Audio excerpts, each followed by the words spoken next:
Perhaps we need some outside universal threat to make us recognize this common bound. I occasionally think how quickly our differences worldwide would vanish if we were facing an alien threat from outside this world.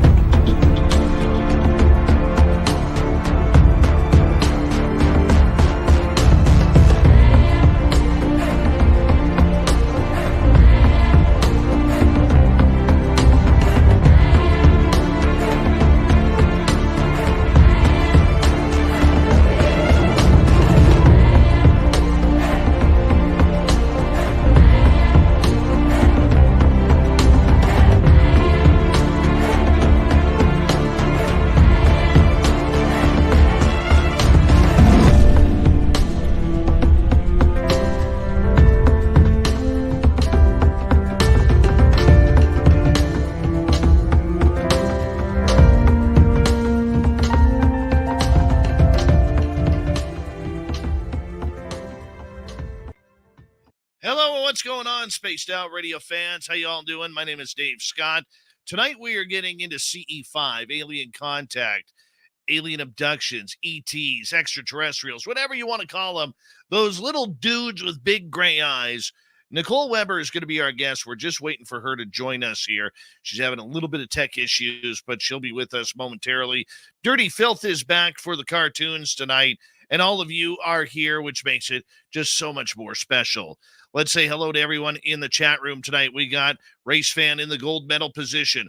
Roy Boy taking home the silver. Logan L with the bronze. Hi, Jules. How you doing? Good to see you. And let's get it off. Talkin'.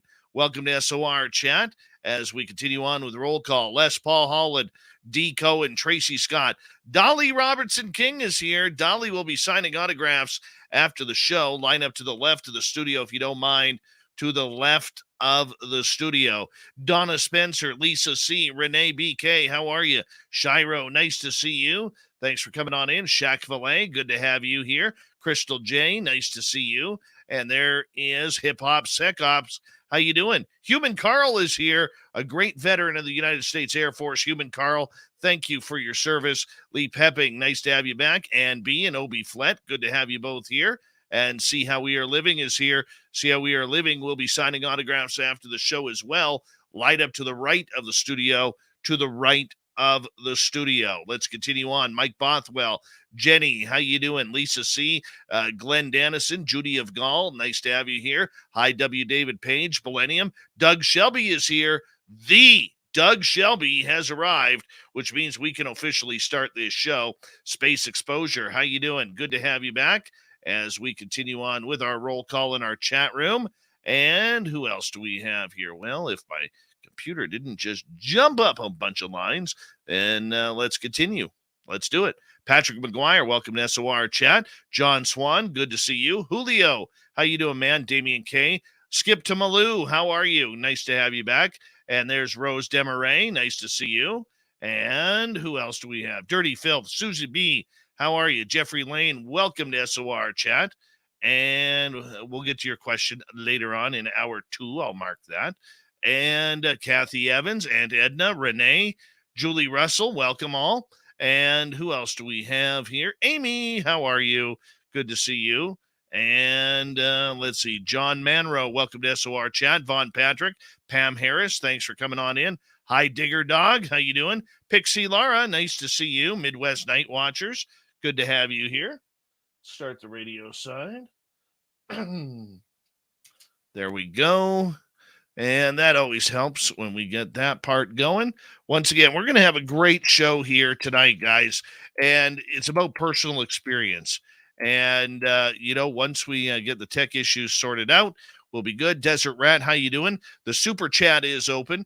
Paramarv, nice to see you. Once again, the super chat is open. It's a great way to support what we do on this show on a nightly basis. So that's why we love it when you guys help us on out. The store at spacedoutradio.com is open. Tracy in the UK just got 2 hoodies.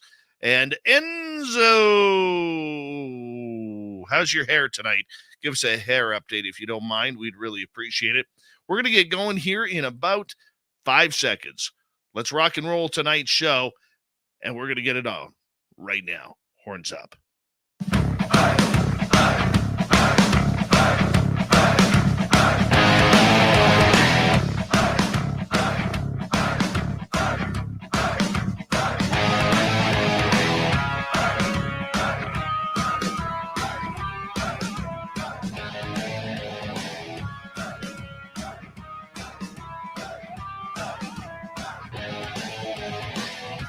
Of central British Columbia to you listening around the world, this, my friends, is Spaced Out Radio. I am your host, Dave Scott, sitting in the captain's chair of SOR headquarters. We welcome you to tonight's show on our terrestrial affiliates around North America, digitally on Odyssey Radio, TalkStream Live, and KPNL. All of our archives are free. Join us at youtube.com/Spaced Out Radio. Do old Navy the favor, hit that subscribe button. You can follow us on Twitter at Spaced Out Radio, Instagram at Spaced Out Radio Show, and on TikTok at Spaced Out Radio. Our website is spacedoutradio.com. We have a plethora of features for you. Rock out to Bumblefoot, read Shirky Poo's Newswire, check out our swag as well. Tonight's show is brought to you by CHIVE Charities. Help make the world 10% happier by visiting CHIVE Charities today. You can find them on our website. We got a great show for you tonight.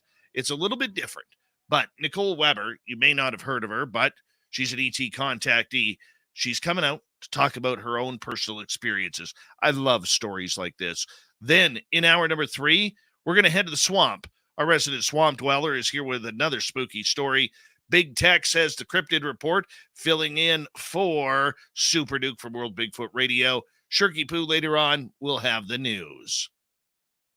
You know, it's tough to talk about aliens in public, especially when the public and people around you really hasn't been following the reality of UFOs and the potential of ET contact.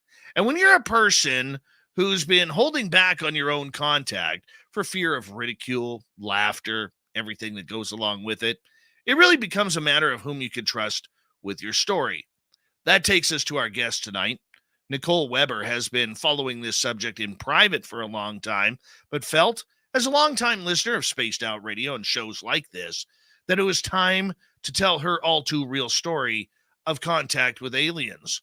Now, we're going to get right to it tonight. Nicole, thank you so much for coming on into Spaced Out Radio. I'm going to get you to unmute your microphone if you don't mind, because we are going to want to hear that pretty voice of yours. You know, thank you so much for coming on, Nicole. It's a real pleasure to have you here. And, you know, where we're going to start is right off the bat here, because you are brand new to talking about this publicly.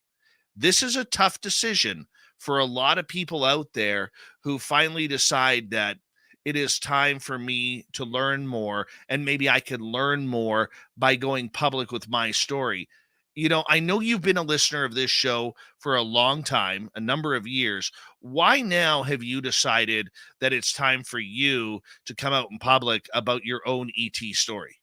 You know, I always knew from the beginning that I was here for communication, and regardless of when it would happen or how it would happen, you know, I never quite understood that. But I don't think people were at the place now, you know, then that they are now.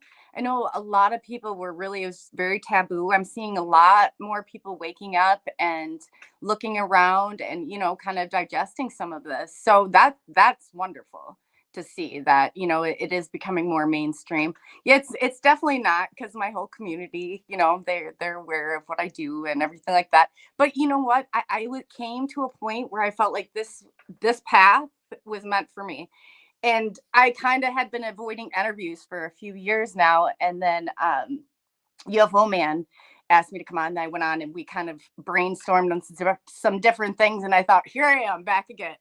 But I think, you know, in some of like the encounters and people that I'm talking to, it just seems like people are at a different place with this, that maybe, you know, they're at an open and receptive point to it. So I thought, you know, maybe now's the right time to hop back in. And Well, I think that's great. I really do think that's great.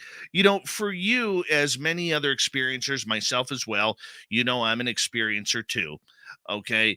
For us, it just doesn't hit us on a personal level, but I don't know about you, but does it hit you on a all-round level of ufology when you see what's happening with the Pentagon? You see NASA lying out of their teeth about their cover-ups. When you hear people come on who are so-called experts who have no clue what it's like to see a UFO, let alone have contact with aliens. How do you react to the entire field, not only as a person of interest in this field, but as somebody who's experienced the unknown? I always said from the get-go, like, that they were really silencing. It seemed like the more experiences you had, the less credible you became. And I thought, well, this is crazy because there's so many things um that are there and there are commonalities between a lot of us. Like, I mean, going from even like low blood pressure or, just different things. So we wanted to kind of find a way of bringing that all together and hopefully better understanding ourselves and like why some of the coincidences that I've sat there and I've heard with people and it's the same thing, and it's so I just really hope that everybody, there was a lot of fighting going on back then, and it was all over government disclosure. And so I'm not so big on wanting the government to disclose anything, as you know, that I think that we'll only get more lies. But I do think that if we, you know, kind of combined our resources, because we all get slivers of information. I know I have like pictures in my head, like that I still, but when I come across it, then I know I'm like, that's it. That's what I was, so it clicks along with you. Um, but yeah, definitely, I think that people are just really coming to a better place in it. So, and you still have like the TTSA and all of that, but I would like to find and do something that's so like out of that. It's like anytime you get tangled into that web, it's like there's elements of truth, but then nobody knows and nobody knows. And so that's like from my first experience that I remember being on with ET. From that point forward, I wanted to find a way to put some of this together because we're just getting these little slivers of information. And maybe, like, I don't know exactly how, but I feel like if, this is a good start to starting to collect some of this data and things like that. But yeah, there's a few different things going on. I definitely would say, but I backed out of I feel like people have to make their own decisions from here on out. But I just know that I'm in a place. I've been doing this for quite some years now, so I'm in a place where I feel like maybe this is a good launching point to get back in and to really do what I'm here to do. Well, and I think it's great. And I think over time, as this subject becomes more public, because it is still relatively virgin as a topic for many people out there, the mainstream especially. But I think as over time, we are going to be seeing a heck of a lot more people coming out, such as yourself, and explaining and wanting to know, and if not demanding to know, what happened to them. Right. And you know what? As humans, we have a right to know. We have a right, and whether or not the government of the United States, where you are, or Canada, where I am, knows about this and knows what's going on is irrelevant. We need to know some answers. We deserve some answers. Many of us have been taken out of our own homes, out of our own cars. We have missing time. We have had experiments done on us. Mhm. We've had, some very good contact, some very evil contact. I mean, it's not been a bed of roses. And you know what? For many contactees out there, I'm sure we would all prefer our happily boring life instead of having to forego friends and family and coworkers and jobs and sleep and everything in order to try and figure out this puzzle that never seems to have enough pieces.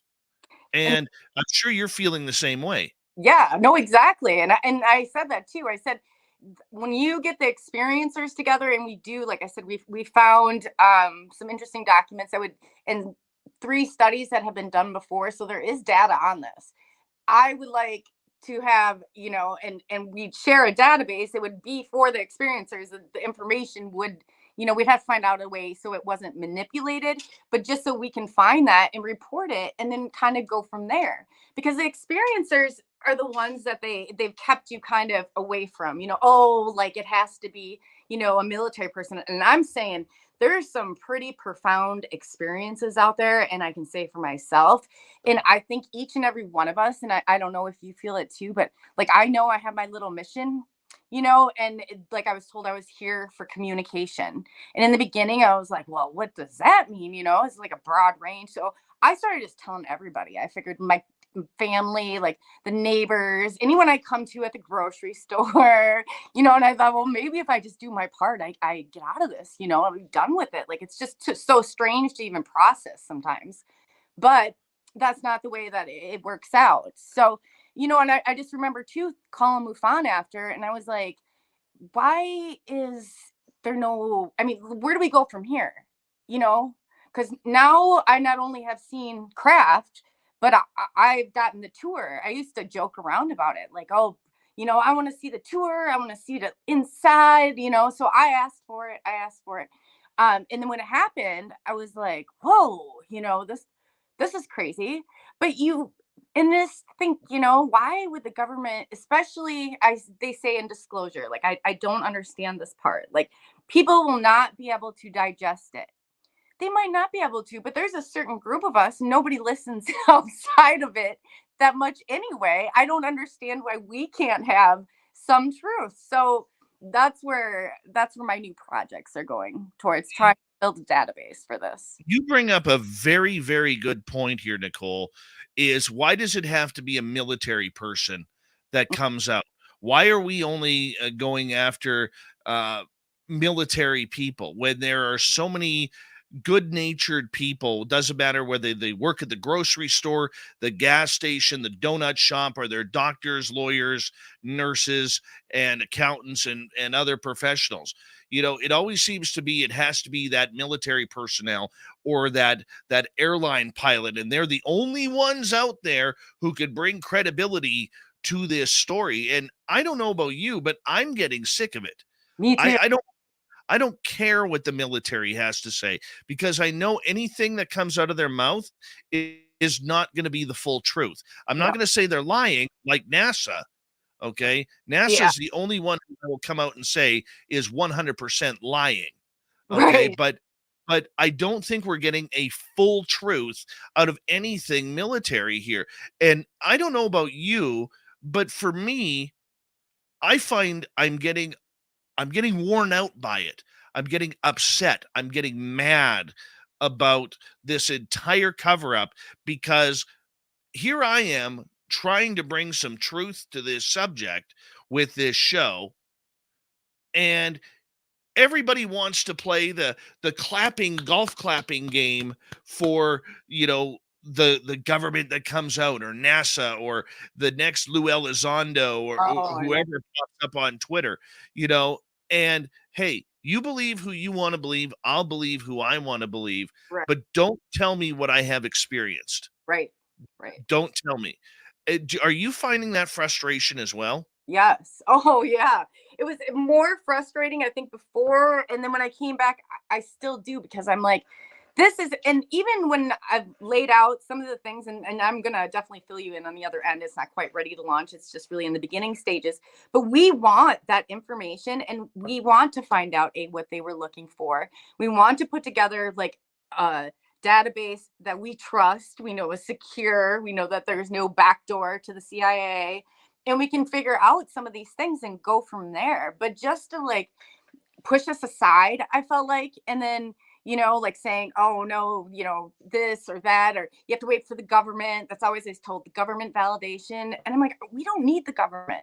They don't have a step B. MUFON doesn't have a step B. The STAR program did not have a step B. Like, nobody knew what to do next. So I'm like, what do you mean? Like, we don't have a plan? Like, once we've just, you know, encountered this, and I've like experienced something, so I can't even put words to it sometimes, exactly how intense it was, and, you know, the different things that were happening. And And like you're just waiting for the government to what? I'm like, what are they going they would have told us by now. They were going to. What we look at it, and when I studied, obviously, I followed the HETLAU or whatever.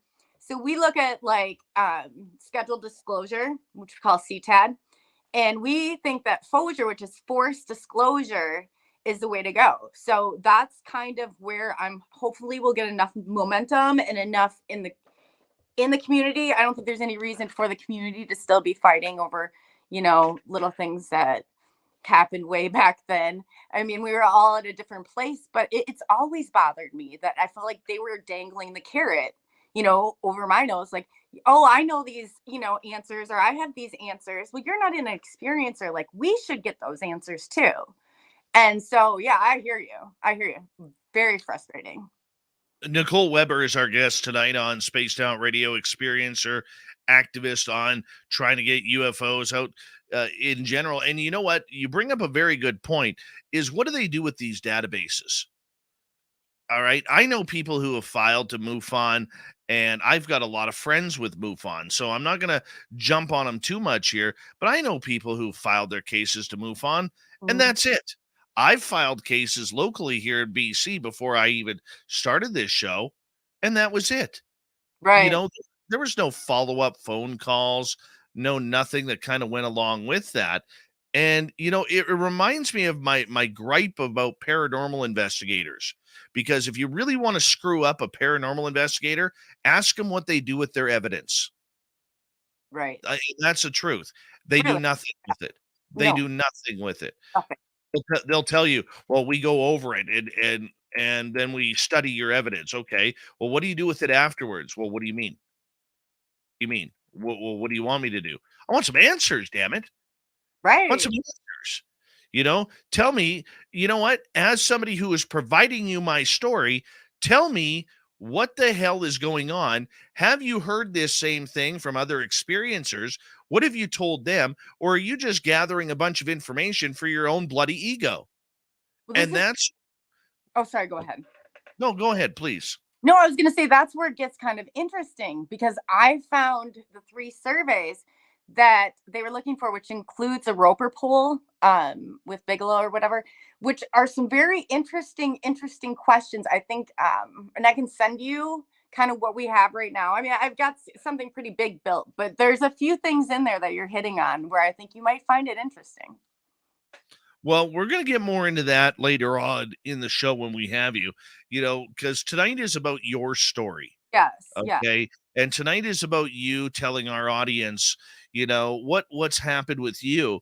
I mean, has this been going on since childhood, or has this been something that started frequenting you as an adult?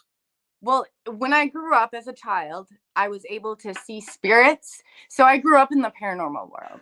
But I get what you're saying there. Like, I was like, it's totally different. And I've always had, that's like another one of my major questions, are where the paranormal and the ET cross, because they're two totally, like, if I see a spirit, it's like here and now, but it's like more translucent. You could, pretty well like walk through it. But an ET, like, they're solid, but I don't feel like we are on the same plane that we may have left from. And so when I just remember during my first experience, it was with the Greys, and they were all around, and I was on a like an LED table.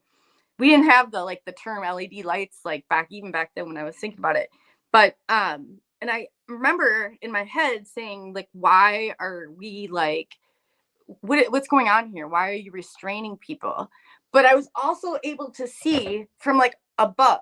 So it was like above, could see myself.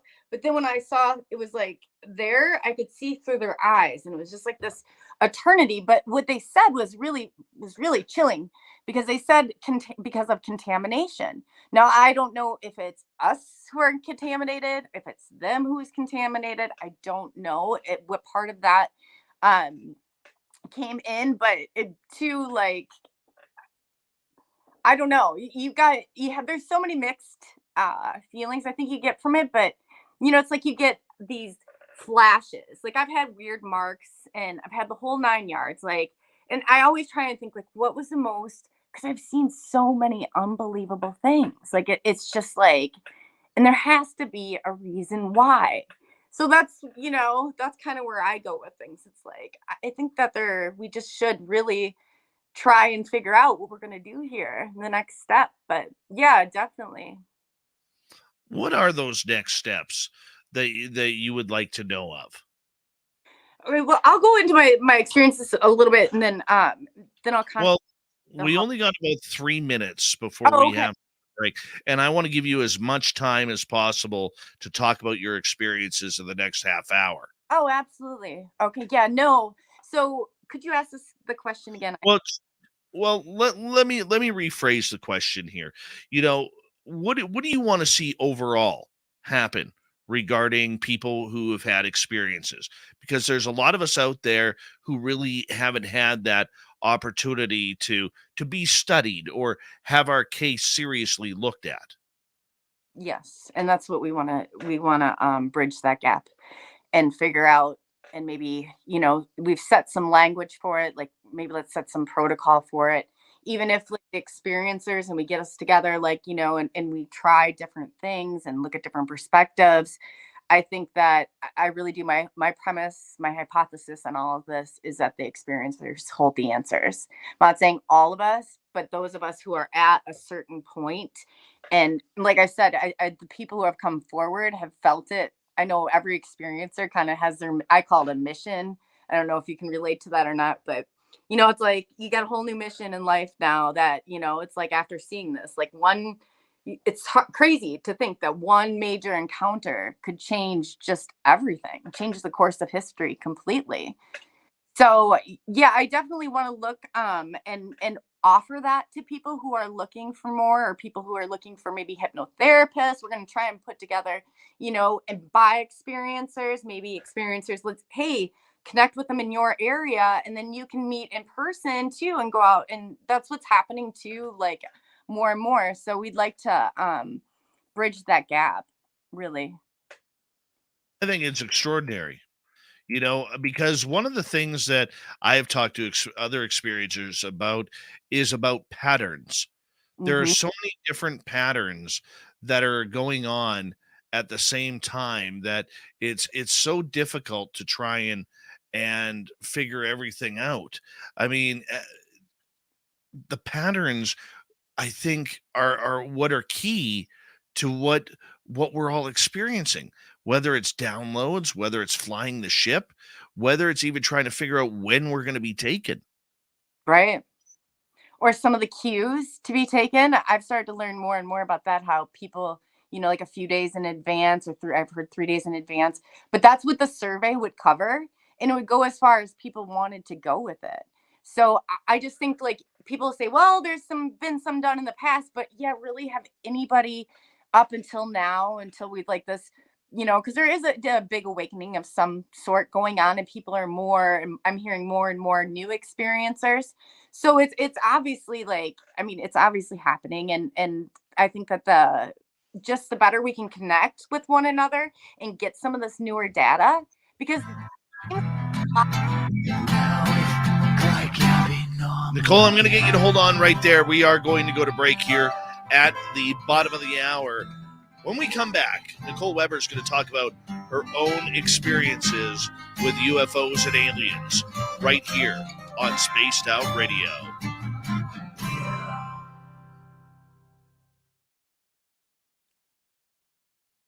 All right, we're clear. That's a good solid first half hour. yeah, this is big. So do you want me to focus more on the experiencer part of it, the second part? I'm Well, what actually we're gonna do here is we're gonna learn more about your experiences, okay. and then once we turn the corner in hour number two, we'll get more into the survey and everything, and kind of go from there.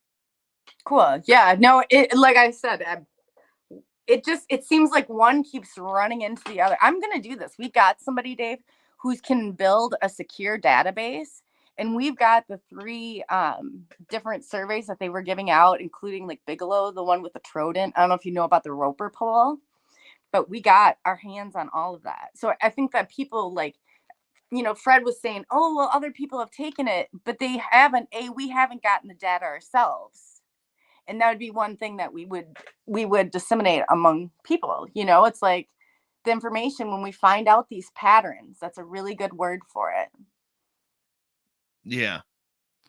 Yeah. You know what? I'm excited to look for it because, it's funny when you were mentioning right off the bat about, people knowing a few days before.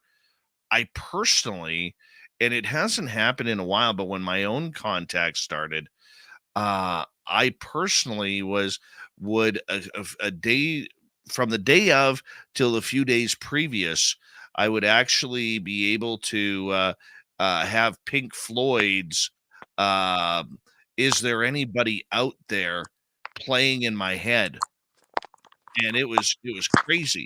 Another friend, see, So you had that in your head when you were having the experience? no, when I knew it was coming. Oh, when you knew it was coming. Oh, okay. I got you. Yeah. Isn't it bizarre? Like some of that stuff, and you wouldn't believe all the times that I'm just fixing this before I couldn't even, my computer, I just ended up just logging in for my cell phone. But yeah, it's crazy. All the, like, we were talking about it, and even low, like, blood sugar or blood pressure, excuse me, was one of them. Some of us even have these weird things in our ears, and if I hadn't run into like 5 other people that have had them, I'd be like, oh, okay, But I think, too, like, this is such a good way to answer some of those questions, because I'm a little apprehensive about, like, regression therapy. I am a therapist, like, not that kind of therapist, but a mental health therapist. But I just feel like, some of that stuff, I don't know if it'd be like influential or not, but I mean, it's an avenue if people want to do it. Like, like we're saying, like, let's find the resources and the people that we can trust.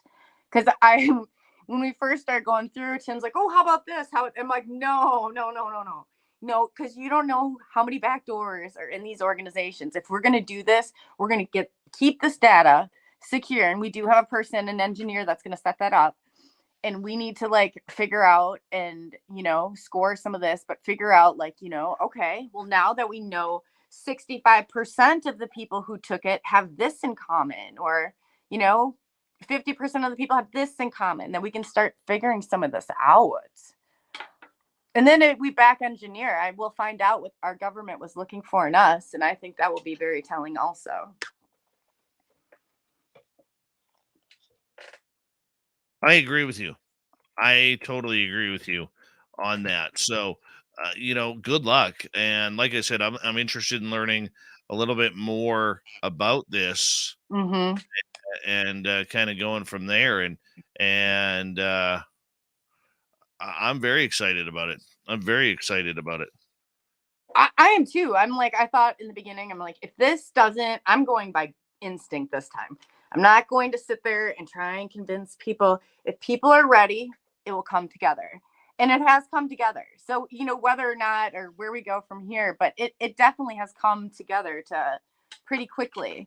So we're looking at a lot of stuff, but it's really going to take getting a group of experiencers, or getting people to take it, or B, like, because we're going to try, even if they want to take it anonymous, it's fine. Like, the hardcore data, like, but if we want to stand too, though, it's like you said with paranormal, we have to make sure that we are doing something with the data. So yeah, it'll be interesting. I'll send you links and stuff and keep you posted along the way. Yeah, absolutely. I'm very interested in learning more. I think it's important because every other statistical farm, except for maybe Dr. Edgar Mitchell's free experiencers, has been infiltrated in one way or another. Yeah. And Oh yeah. and we'll get into that. That's a very interesting topic. We got about 10 seconds. Thank Okay. you, Thomas. See how we are living. And Renee for the super chats tonight. Very much appreciate it. Here we go with the second half hour.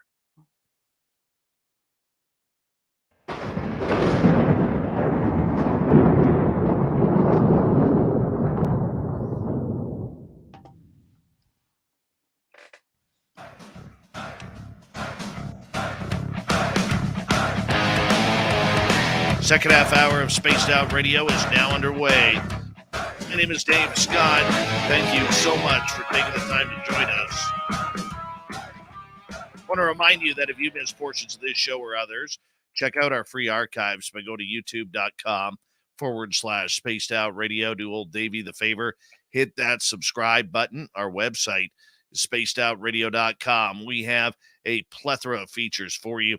Rock out to Bumblefoot, read Shirky Poo's Newswire. Check out our swag as well. Follow us on Twitter at Spaced Out Radio, Instagram at Spaced Out Radio Show, and on TikTok at Spaced Out Radio.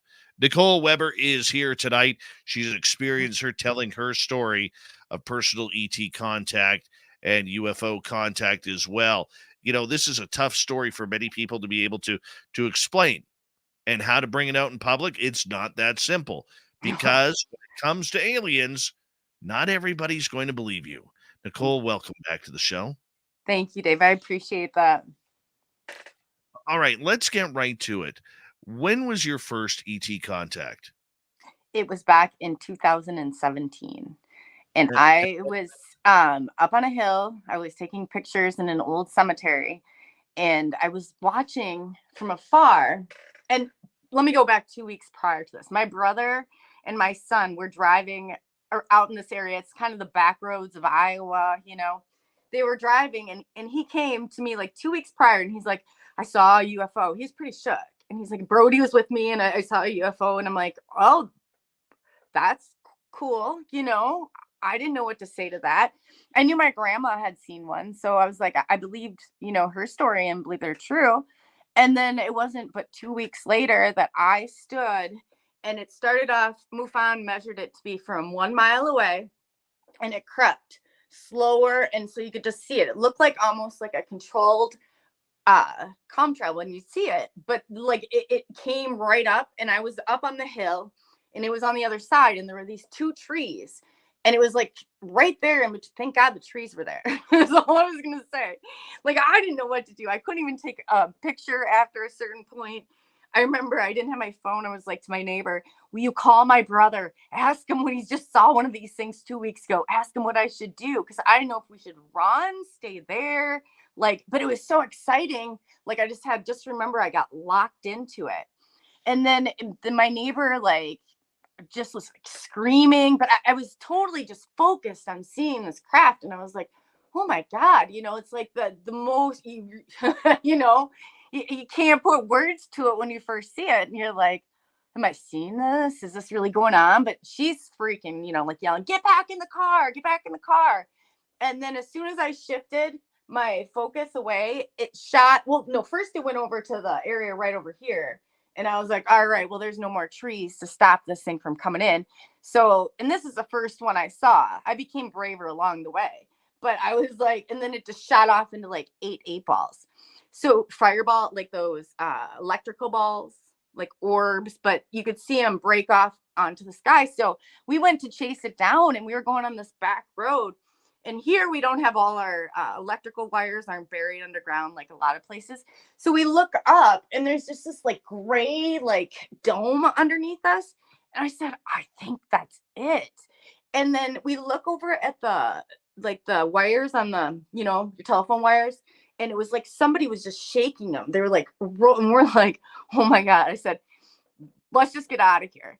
So we did, and then I ended up reporting it to MUFON, and then they came out, and MUFON Dave came out and investigated it, and he did it like a pretty good. He brought out his measuring equipment, so he said I was 30 feet away and was 50 foot in diameter, and so I was like, after that, it's like that very moment, you know, it's like I couldn't stop thinking about it. Like I even asked MUFON Dave, I was like, do you think I will ever see one of these again? And he's like, yeah, I'm sure you will. And I like, because it was almost like, you know, like I missed, like I had a rapport with it or something, you know, whereas like, and then about 6 months later, then that's when it really picked up. And that was when I have had like 3 or 4 different markings, different areas, like I mean, that part of it I didn't necessarily like. And I don't think anyone really does. Like, but at that time, I went and I had 2 discs replaced in my neck. And I like was healing. I was like one infection after another infection after another infection. I lost my whole right side, and this is going back. And I had to learn how to do all that stuff again. But I really think each like some of the zaps of like I just remember like within 6 months, and they told me my curve, like your medical curve after a certain period of time, you're not going to heal any further if you have the fusion and all this. So I thought I can't live like this. I really cannot live like this. You know, this is crazy. So when I like after ET, I cannot even tell you the things. My balance is like so good. Like I can see, like I spent so many days out just looking and signaling. And then I'm not sure if you know who Christos Rapallo is. He has the curse of the man who sees UFOs. But he was kind enough. I reached out to him in the very beginning. It's in Netflix on or it's a series on Netflix or documentary. And so he kind of showed me and was giving me ways and like telling me how to go out and signal for him. So I was like getting lights and like, you know, trying all these different things out and, you know, giving directions like in pictures. And so then after that, with the grays, the next the beings I met were the tall grays. And when I was on their ship, everything was totally different. I didn't feel like I wasn't restrained. And they didn't really look at me like I was out of the norm, you know, but I wasn't fully, you know, my consciousness, I wasn't fully conscious, like in the sense of being aware of myself or self-aware. So I don't know. I'm assuming it was myself, but anyway, they went down this hallway, and then now what we would know as like LED lights. And I almost think maybe there was like a med bay or something that was right behind them, that because I could see them working with the tables. And I was sitting out, and there was a little boy. I'll never forget it. And he looked like he was, you know, his clothes came right out of the J.C. Penney's catalog. I don't mean that rudely, but you know how they're kind of a little bit like, you know, maybe the 90s version. So there's always kind of something like, you know, off a little bit. But he was sitting there and sitting there and sitting there. And I want to say he had a bald head. So I don't know if he was waiting to be taken back, you know, or if he had been on there. But I know that that was the only other maybe like human I would say that I saw when I saw them. So it was they also showed me that like I have a hard time explaining this. They also showed me like when they have memories, we go back and we think in our heads, right? We're like, oh, go back to this time, whatever. No, their worlds like overlap where they can go back holographically and experience it. So they try to like simulate some of the things like we do. Like I remember she showed me miniature golfing, or he or she showed me miniature golfing. I say she because she had this frilly kind of dress on and like this bonnet on, and remember the flannel he was wearing, and I was like, okay. But that's how they're trying to simulate life with us. So I thought, I don't know if they're getting ready to maybe integrate. I have no clue. That was the only time that as I could remember, that I was on there. And then the third ones that I met, and they're the ones that they look like you and I almost, except for their features. Their skin coloring is like pale white. I would say the grays and the small grays and the big grays, they're almost like completely reflective of the light. I don't know if they absorb it. Now, I'm not a scientist, so I'm not going to pretend I am. But when you look at it, it's like, do you remember those old glow in the dark lamps you could get, and you'd have to set it outside and you could bring it in and it would glow? That's what I got from them. Like that their skin was very thick. They had what do I want to say? Like not tentacles, but they had those suction cups on the bottoms. I know at least of 2 of their fingers, because I remember that just like freaked me out, but I dealt with it. And then I was asking them, I'm like, so what's going on? So then they show me like pictures, you know, oh, like a picture of a Joker. No, what the hell does that mean, you know? So I'm like, okay, got a picture of a Joker. There were some other things too that kind of led me in a different direction. But I always would want to be like, God, could you be more specific?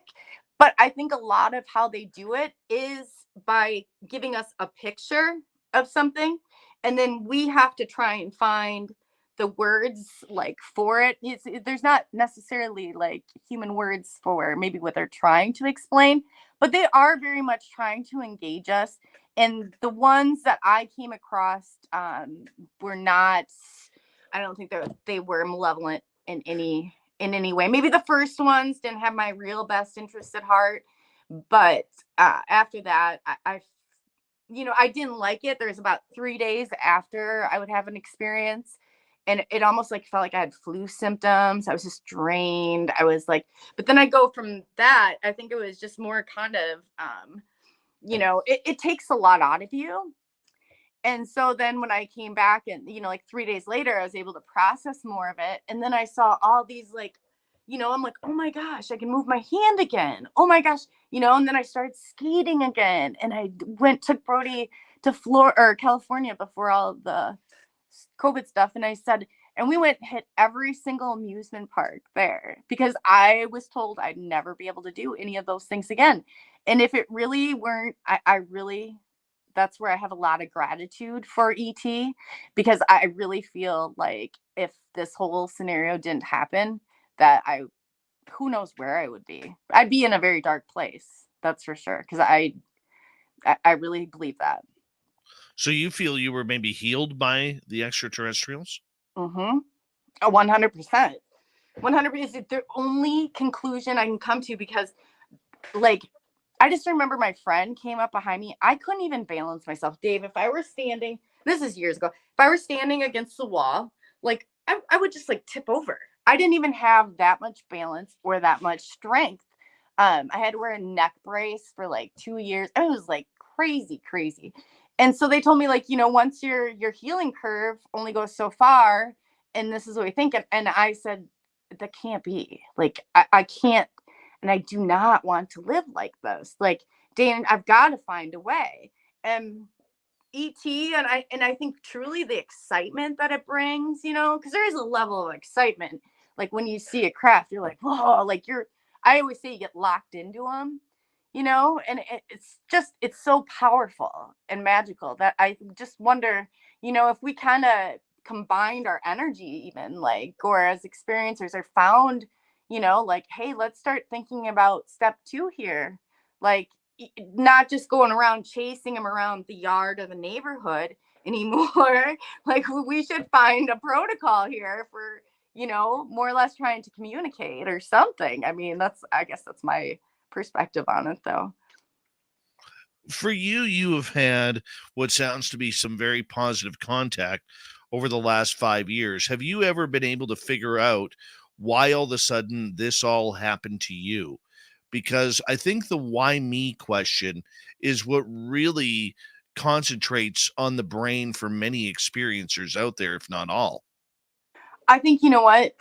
I used to get there too. I like, especially in the beginning, I'd be like, why me? Like, what the heck? You know, like, and then I even said, I can't remember, I said, no one really wants to be the UFO person. Okay.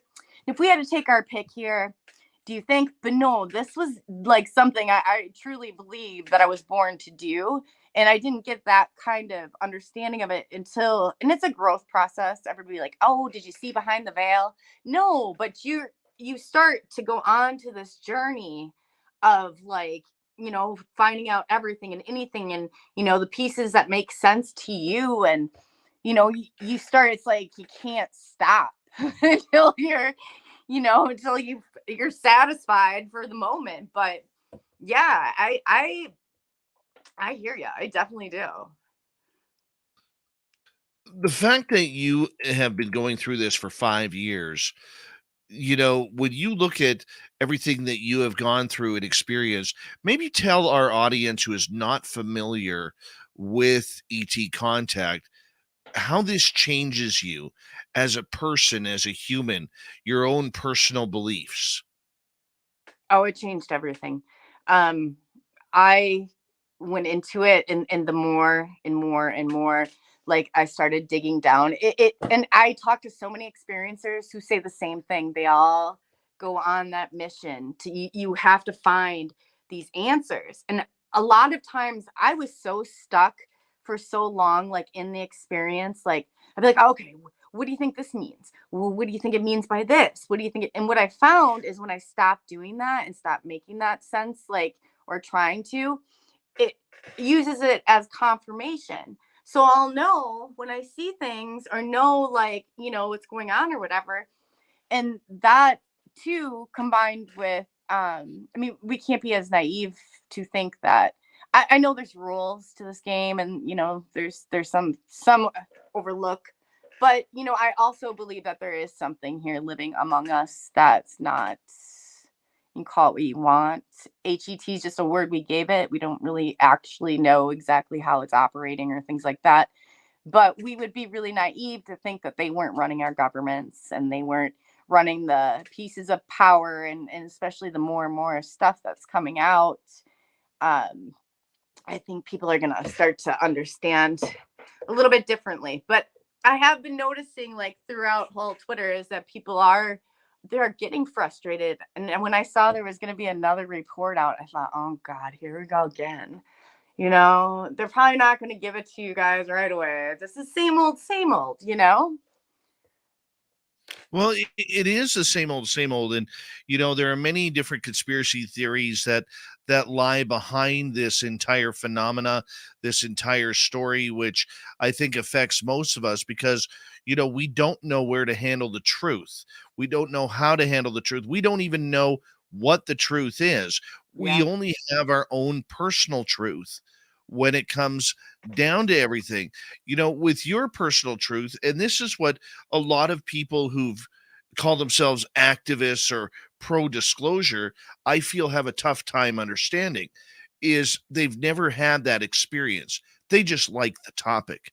They Yeah. find it phenomenal because they're sci-fi gearheads who decided to really think that this was something truthful that was going on, and which is fine and dandy. Everybody should be able to have their own opinion, but until you get to experience it personally Mm-hmm. and it affects you personally, it's very difficult to try and explain the matter from the heart. Would you agree? Absolutely. 100%. 100%. So how do you find yourself now communicating about that? I I okay, so as strange as this sounds, in all of it, like going back, and this is when I hopped out because I felt like the timing wasn't right. But I've always, and through my encounters with them, knew more and more, like, that I was, and you can't help but feel like you're a part of it. Like, everybody's a part of it. Maybe if it resonates with you. So I've kind of, I thought, well, maybe in the back of my head that this really isn't going to happen, and I'm really not. But within a matter of seconds, it did. So I kind of knew that this was coming.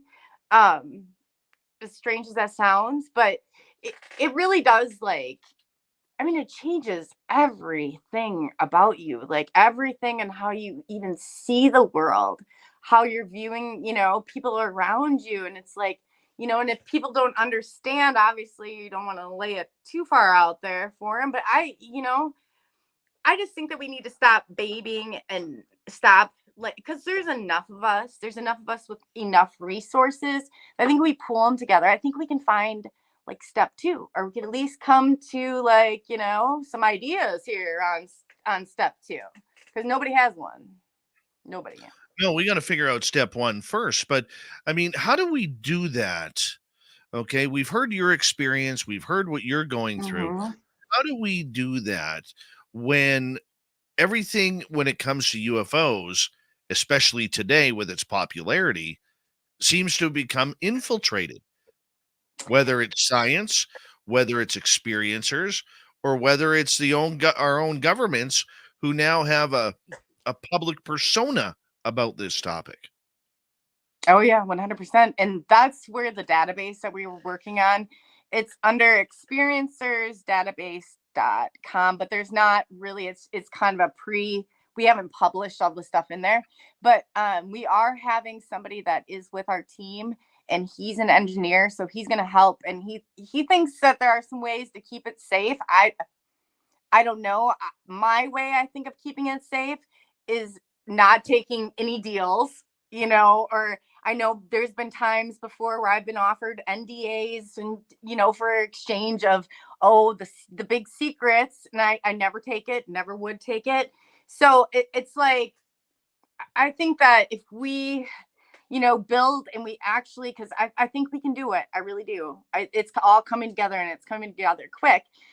It'll just be getting it out to the people, and like disseminating it out to the people. And then two, I thought once we did that, about releasing information back to them, like, okay, here's a score compared to this many, this is kind of what we've, or publish our data at least like once every quarter, so the experiencers have access to it. We should have access to it. It's our lives. You know what I mean? And I hate that they're just dangling it there. And like some of the people, like you said, who aren't experiencers, they just might be like, love UFOs and they're here, but they're not going to get that part of it. They will not get that part of it. So, yeah, it is really bridging that gap. With 2 minutes to go before we got to go to break at the top of the hour, Nicole, what is the biggest gap, in your opinion, between those of us who are experiencers and those who are not, but have an interest in this subject? I think that the biggest gap is truly understanding and being able to have empathy for such, because it hits you pretty hard emotionally for a couple days. It does me anyway. I know a lot of other people say the same thing, but we have on a whole different level. If they could just experience that, it's like they'd have a better understanding on maybe why this is so important. Because I think a lot of times they'll kind of like, oh, do you really need to know? Let's just brush this off to the side. And, for us, it's like, that's at our core. That was my life, my life has completely changed. I love it now. Don't get me wrong. But it's still, and it was done against my will, if you think about it. So but I was willing to do it. And so I think that you're going to find that definite discord. But I mean, there are places for them. It'd be great for data, but like you said too, the number one priority has to be to keep this data away from the government, has to keep it in a secure location. And I really think that we're well on the way to doing it. Not that we won't have any snags along the way, but we're getting closer. Well, you know what? We're going to get into your survey and much more about experiencers in the next hour, because we'll also open it up to questions from our audience if they have any questions for you regarding that. But I mean, to be a part of a project like this with 30 seconds to go, it's got to feel pretty cool that you're going through with something that's very important to the public. Yeah, I feel like it's what I'm supposed to do. I really do. And I hope other people like make it their own also, because this isn't just me. This is like experiencers. We want to get, like this is about the experiencers, and we've been silenced for a very, very long time. Will do. And when we get back from Spaced Out Radio's break here at the top of the hour, we are going to get into more ET contact, more about a new experiencers database that will not be infiltrated. That's right. That'd be something cool to happen. Yeah. We'll be back with Nicole Weber when we return on Spaced Out Radio right after this.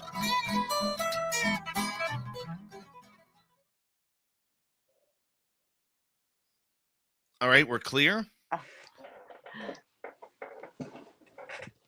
And I know there's a lot of new people here who may be listening to us for the first time. Do me a favor. Put your questions in capital letters if you don't mind. And number two, just a reminder, we aren't just a YouTube channel or a podcast. We are a live radio show as well. And so we do things a little bit differently than what normally happens. So right now, We're going to turn it over to Dirty Fylth. He's going to go over his cartoons that he's got going, and he's going to try not to swear and burp on air. I'm going to try, and there's a couple guarantees. I'll hold up, Dave. Don't worry, I promise. Dave's going to let the werewolves out. So I decided to see how quick I could draw 2 drawings tonight. It seems to be going pretty good. A little scribbly, but not too bad anyways. The Blob decided to join the orchestra as well. Isn't that right, Blob? Yes.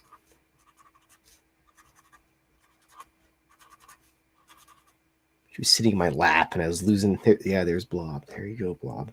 Can't knock the camera over now, because I got it all fancy fixed up. My old camera setup, I had it just precariously hanging, and Blob would routinely knock it over, so I got it permanently semi-attached to the top of the thing here. So yeah, knock it all over you want, Blob. It's not going to happen, Spanky. Ugh.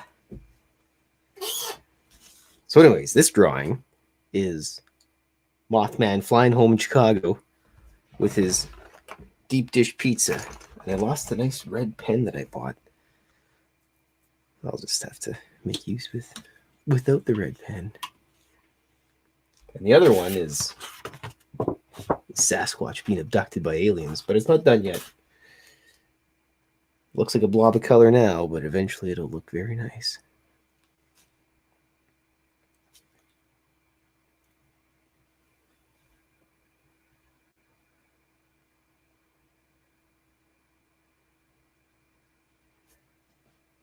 Yeah, it should work.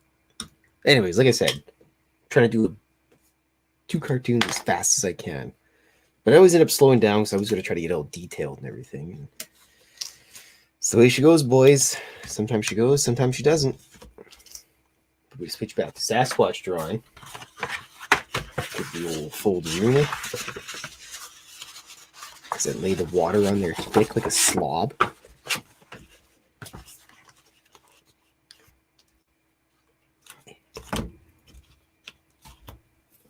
I have no idea how this is going to turn out, so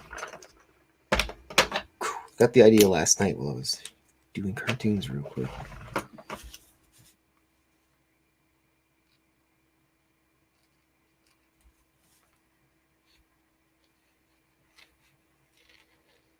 Yeah, you guys should go to the Spaced Out Radio party in Vegas. I'll be there. There'll be cartoons. And I'll vanish like a ghost, and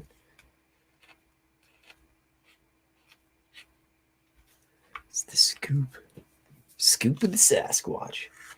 This is kind of an idea of the drawing I did last night, but I was kind of hoping it was going to work a little bit better, but of course there's a cat hair stuck in there. Who would have thought? Thought it would be more detailed, but it's not. That's all right. Nonetheless, get that tree in there. Some shrubbery.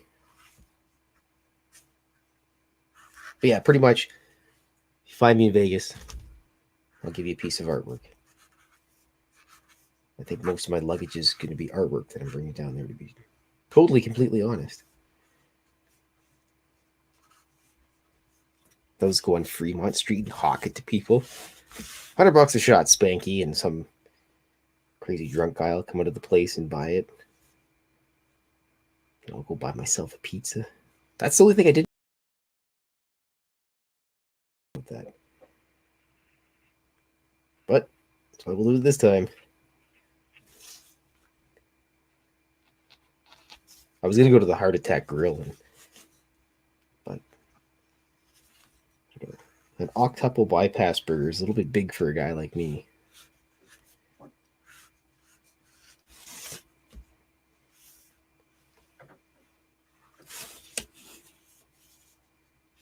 All right, we got about a minute to go.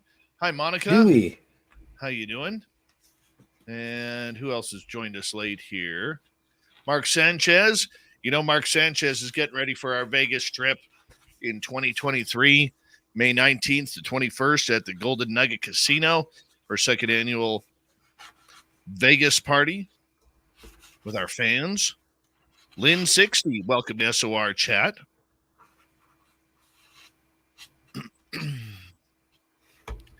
And anybody else I'm missing? Don't think so. Look, Dave, I Don't got some think of Mark Sanchez's art right there. Nice and handy. Mark Sanchez, that's right. He had great There hair. it is. Mark has some great hair, man. And he wears a Hawaiian t-shirt along with it. Oh, it's fantastic. Fantastic. Let's say a big thank you so far to Kira, Thomas ×2, See How We Live, and Renee for the super chats tonight. Very much appreciated. It's a great way to support what we do. You could also get your SOR swag at our website, spacedoutradio.com, and we got great swag there for you. Here we go with hour number 2, everyone.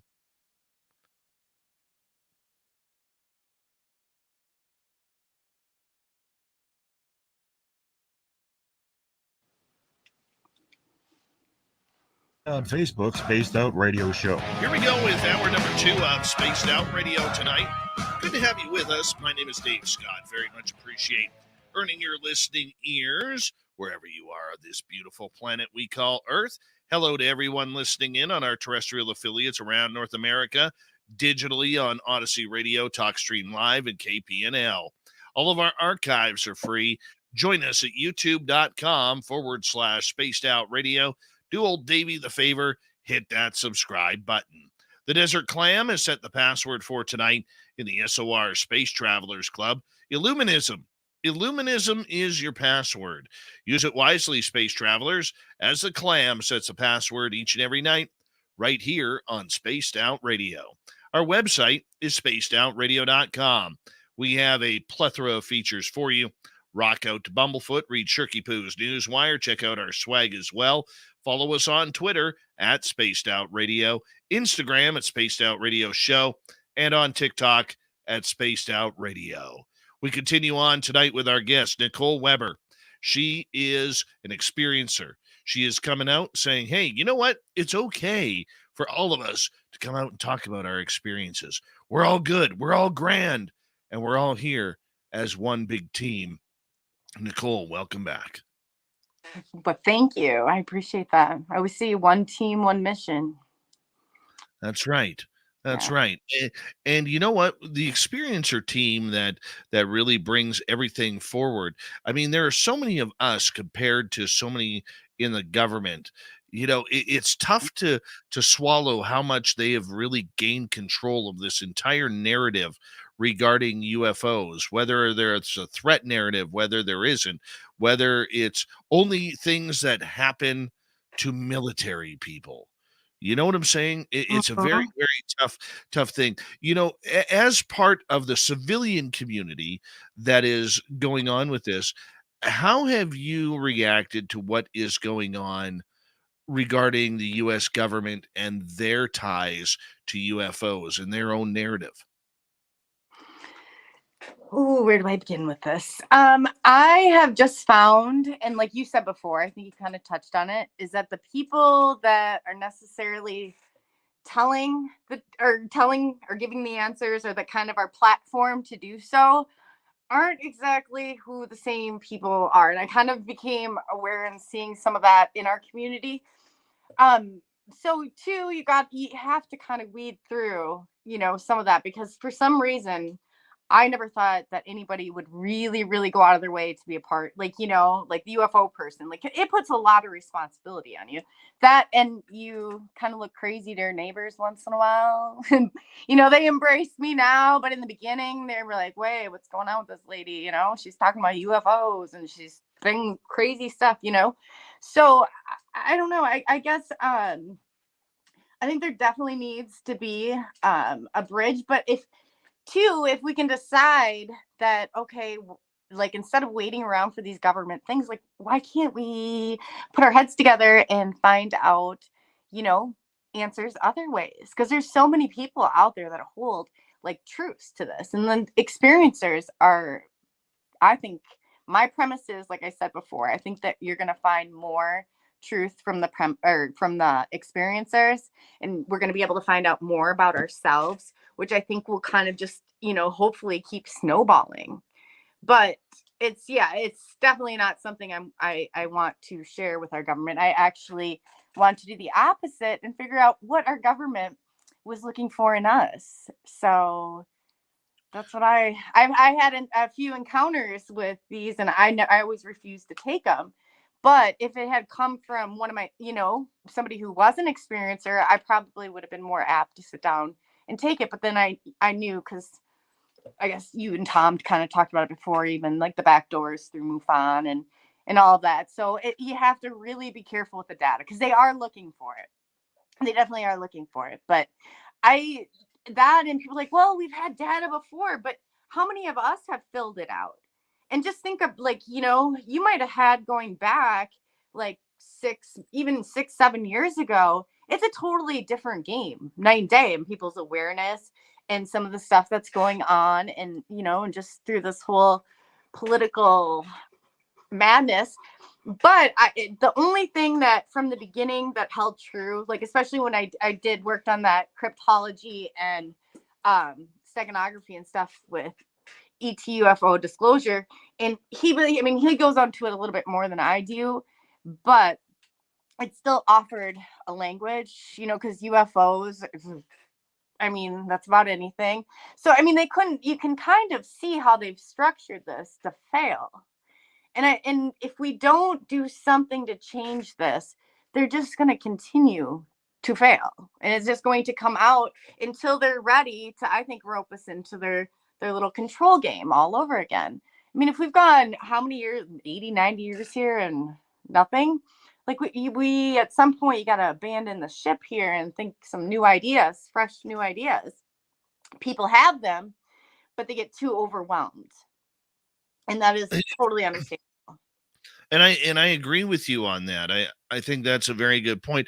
I want to ask you a little bit of a tough question, because I have troubles answering this question too.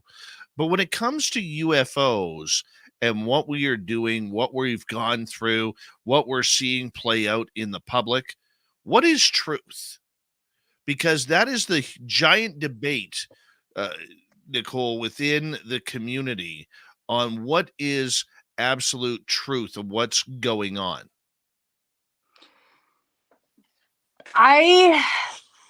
Like I said, I have my speculations, and it's nothing good.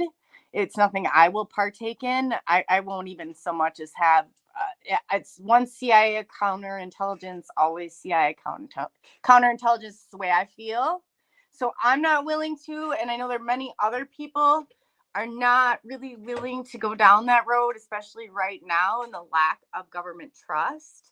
And I really firmly believe, like in everything that I was told, that if you do believe that there's another species here, which we call the HET, that you got to think of some of these things that they're really pushing on one side of the platform is making a world, even eating bugs, is making a world that's more conducive to them, not us. Humans after this, we really are probably the last, humans, like full-blown earthlings here, that don't have brain chips, that don't have any of this. But I think that if it gets to that point, they'll be able to gain control. So my whole premise is, if we can force them into disclosure before they're ready, then we stand a chance to take this over as our own.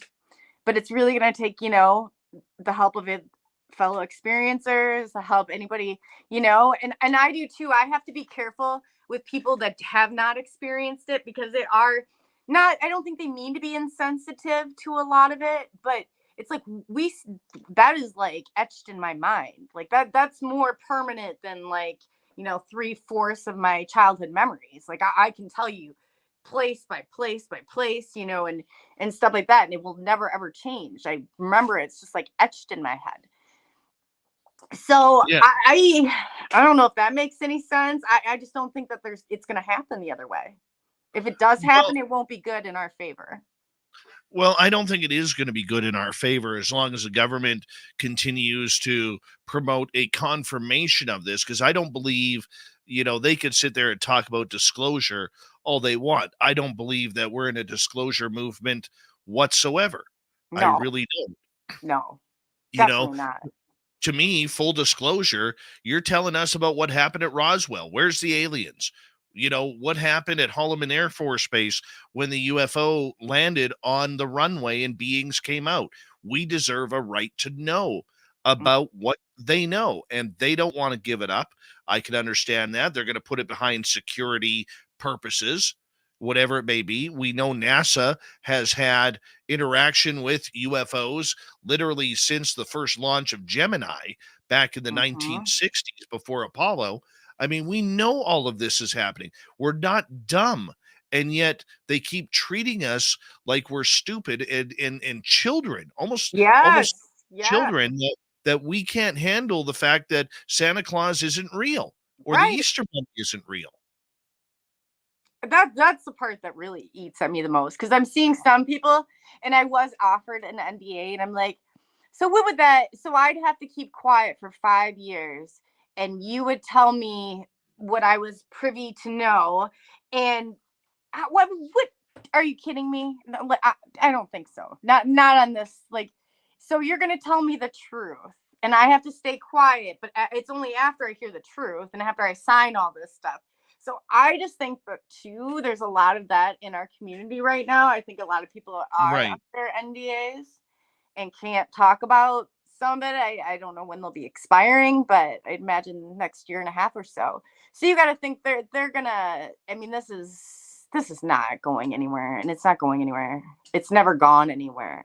And if you look at it, like we talk about it, like, oh, okay, well, let's just like work this out, this piece out a little bit. So you've got Tic Tacs that are outmaneuvering our Black Aces, the best Top Gun pilots we have, and they hold clear air superiority over us.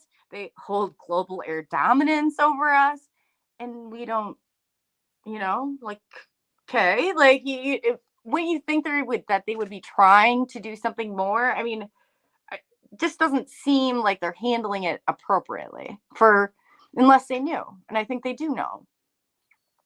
Well, I mean, I have to ask you this story before we get into any audience questions. You've mentioned a couple of times now that you have been offered the answers, but you had to sign an NDA. Yeah. What was this all about? Are you allowed to talk about that? Yeah, I didn't sign one. No, what happened is I can go through going back with it started because Matt Tiller was friends with Tom DeLonge, and he played in his Angels and Airway. Well, I think they thought in the beginning, because I got some documents or whatever, and I think they thought they were gonna flip me in the beginning, like I'd be an easy target. Oh, let's platform her and then she'll do what we tell her to do.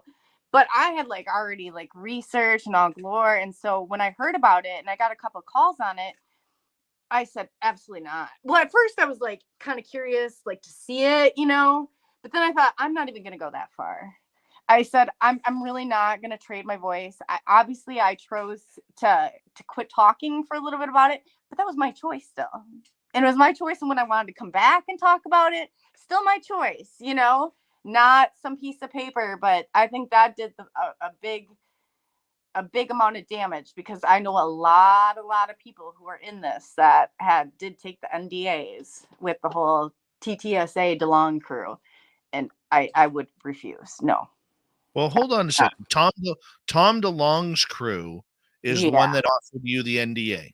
It came through Matt Tiller, who he did the Mensa disclosure, and he was in Tom DeLonge's band. He was like a drummer or assistant drummer or whatever. He came up with some Tiller for Riller was, I think, his name, but he came up with a scoring system of, I think, how things, but then he ended up, I saw not too long ago that I can still text him and find out how he's doing, but I saw a while ago he hopped out too, but he was supposed to do the disclosure for the Mensa part of it. Wow.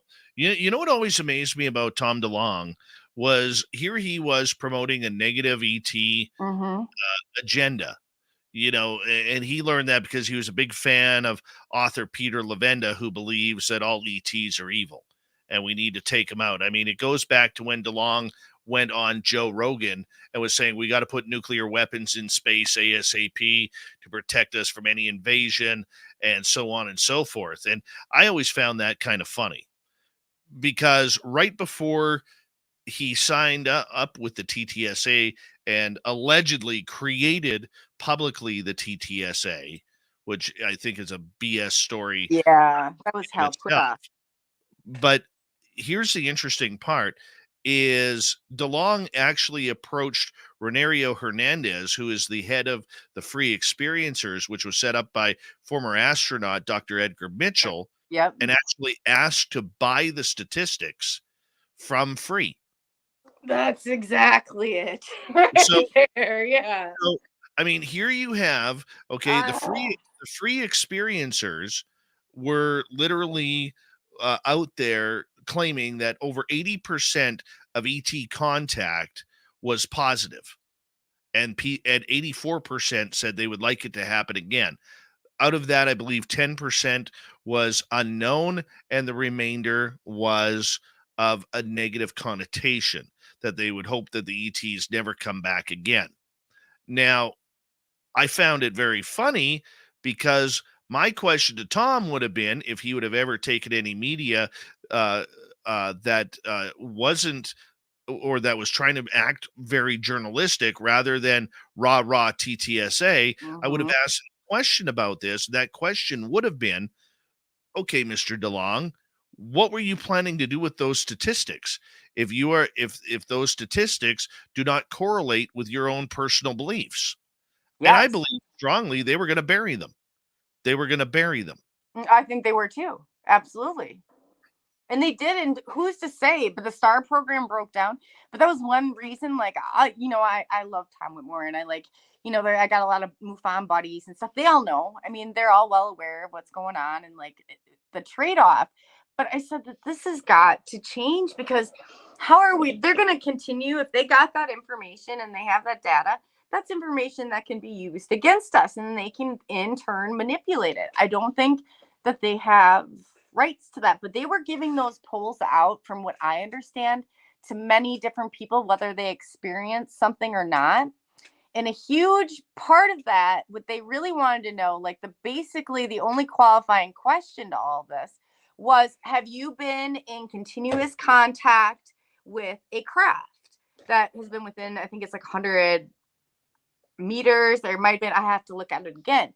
But that was the only and so I've heard that before, and I'm very curious about that. Like, if you saw a craft, you're that close to a craft, were you on that craft? Did you, so there's a lot of people that have that premise, but I really would like to find out like some of those things, and the missing time and what they think. But yeah, they're not going to give you the answers. They really aren't. But I want to know what they were looking for, and what they still continue to look for in us as experiencers, because you better believe, I don't care how downplayed it is, if you're an experience, I just had my bank account hacked from like wherever, every single time there's always a repercussion. So I'm going through and I'm making everything more secure on my phone, and so it's like, so you think it's just your phone, but yeah, that database and ways, and if like I said, if this resonates with anyone and you feel like it, please,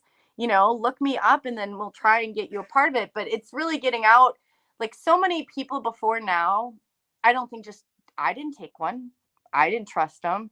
Like, I don't think I know anyone who's actually taken a survey through them, so I'm going to, their data and what they pull, we're not getting the full amount of it. Absolutely not. So that's why I truly believe that we deserve to disclose this, and then people can take that information, and then we can start connecting out. But this is our lives. And like you said, like, this is my life. This is your life.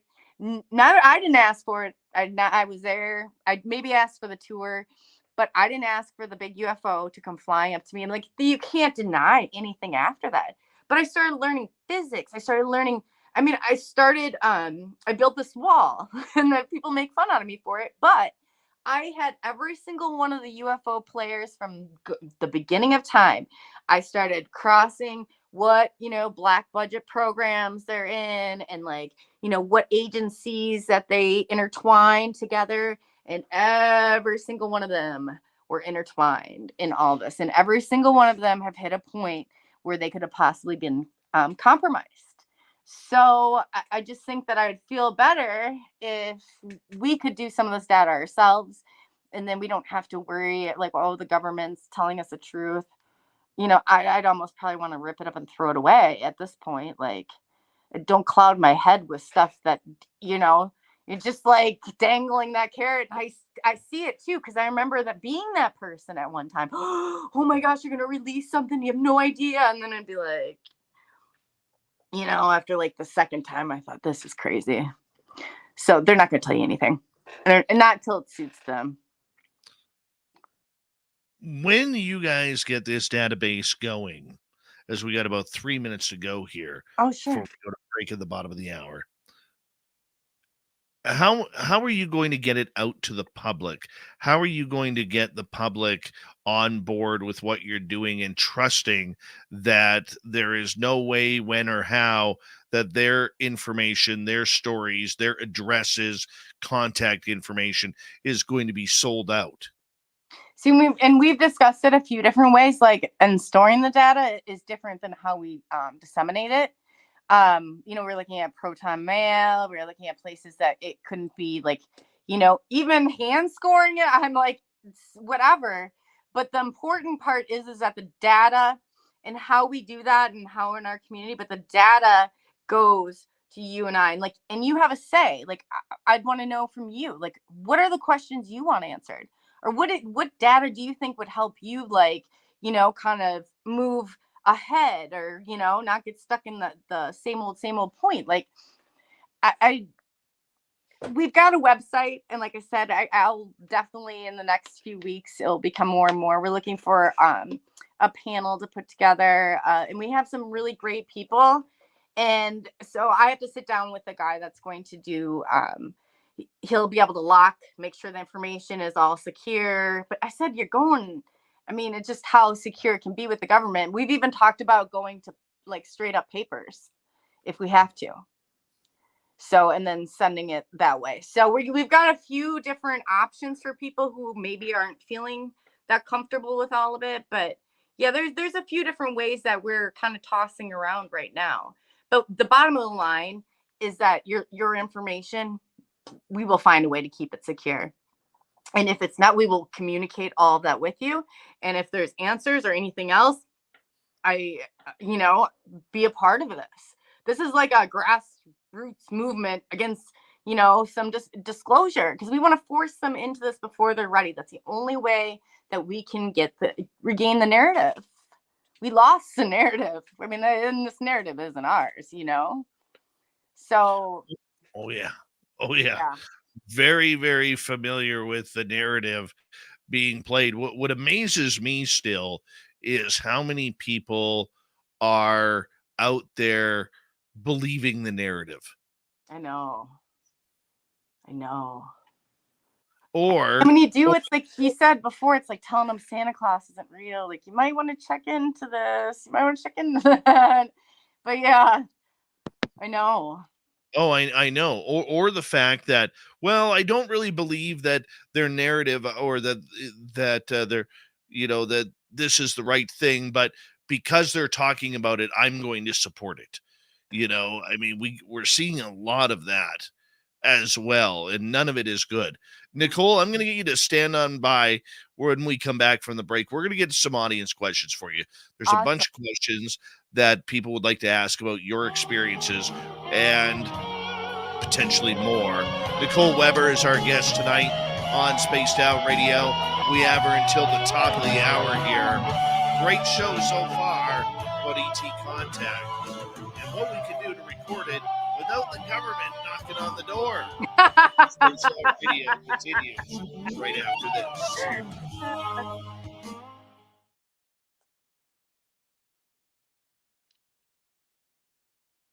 All right, we're clear.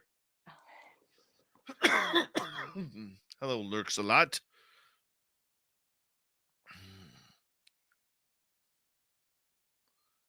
Oh, yes. What's this one here, Dirty Fylth? That's the one you drew last night, is it not? more detailed version that I can actually scan as opposed to one just out of the notebook. Because that was oh, there you go. There we go. That was one of the notebook yesterday. Mm-hmm. And then this one I can actually scan so I have it handy dandy. But I also drew, I was trying to draw 2 cartoons as quick as I could. And so I drew a Mothman going home with his Chicago deep dish pizza. Oh, very nice. Very nice. And what are the toppings on that pizza, if you don't mind? You know, I wouldn't even know what Mothman would like. Probably like beetles or something. I don't know. Could be. You might be right No, there. it would probably be nectar and crumbles of bridges.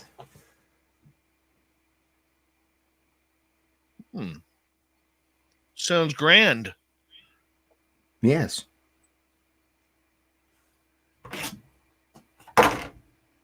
Very grand. Remember back in the day, everybody used to, every children's book had, and it was grand. I should go dig through some of my old children's books because I still have a whole bunch of them at my mom's house. Oh, yeah. Ooh, I should check out my Bernstein Bears ones as well. You should. I still have those, and I still got my Dr. Seuss cartoons as well left, or books rather. Very nice. Very nice.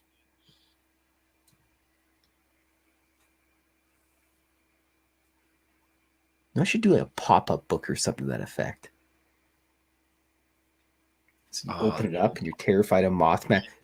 I'll have a page for Dave and it'll open up and a shark jumps out at him.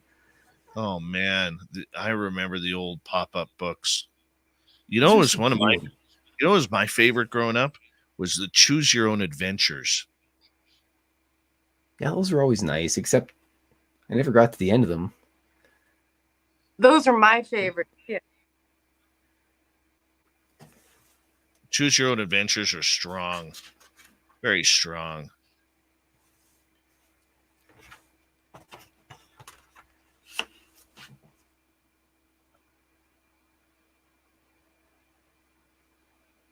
I'd like to look more into what Preston Dennett was saying about people seeing alien animals on different planets.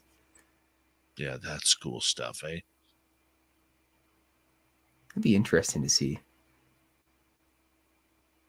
I guess people are amazed when they see a beaver for the first time. It's really weird looking. Yeah. And you're like, yeah, these things chew down trees and crash the trees onto cars and build great big huge dams and all this weirdness. Or when you get the tourists in Banff who think it's a good idea to walk up to grizzly bears and giant elk, like 1,500-pound elk and moose. Yeah. That's I'm 10 feet away. Yeah. Yeah. That's always, good right there. Happens in Wood Buffalo Park too. Let's just go right up to the bison. Oh, my ribs are crushed. How did that happen? Yeah. Did you see the video of that lady who got mauled by a bison last year? I did. That thing threw her around pretty good. Yeah, I don't go near large animals like that. No, not at all. It just does not. It's not right.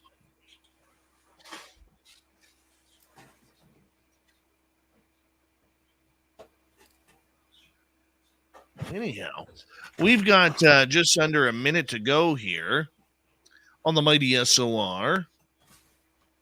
And let me go here. Hold on, where are we? Oh, you just can't hit mute like that without it telling us there, Dirty. Big thank you to Renee. See how we... Oh, I get you. See how we live. Thomas times 2 and Kira for the amazing super chats tonight. We very much appreciate it. Also, check out our Facebook page on our brand new event for Las Vegas, the fan party, May 19th through 21st in the Golden Nugget. We're going back for round number 2. We want all of you to come, and you can get your SOR swag on our website. by going to spacedoutradio.com/shop. Here we go.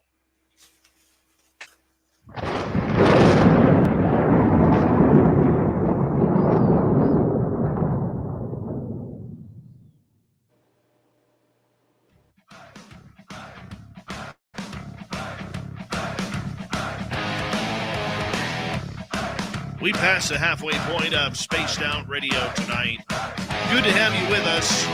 My name is Dave Scott. Thank you so much for taking the time to join us. I want to remind you that if you missed portions of this show or others, check out our free archives at youtube.com/Spaced Out Radio.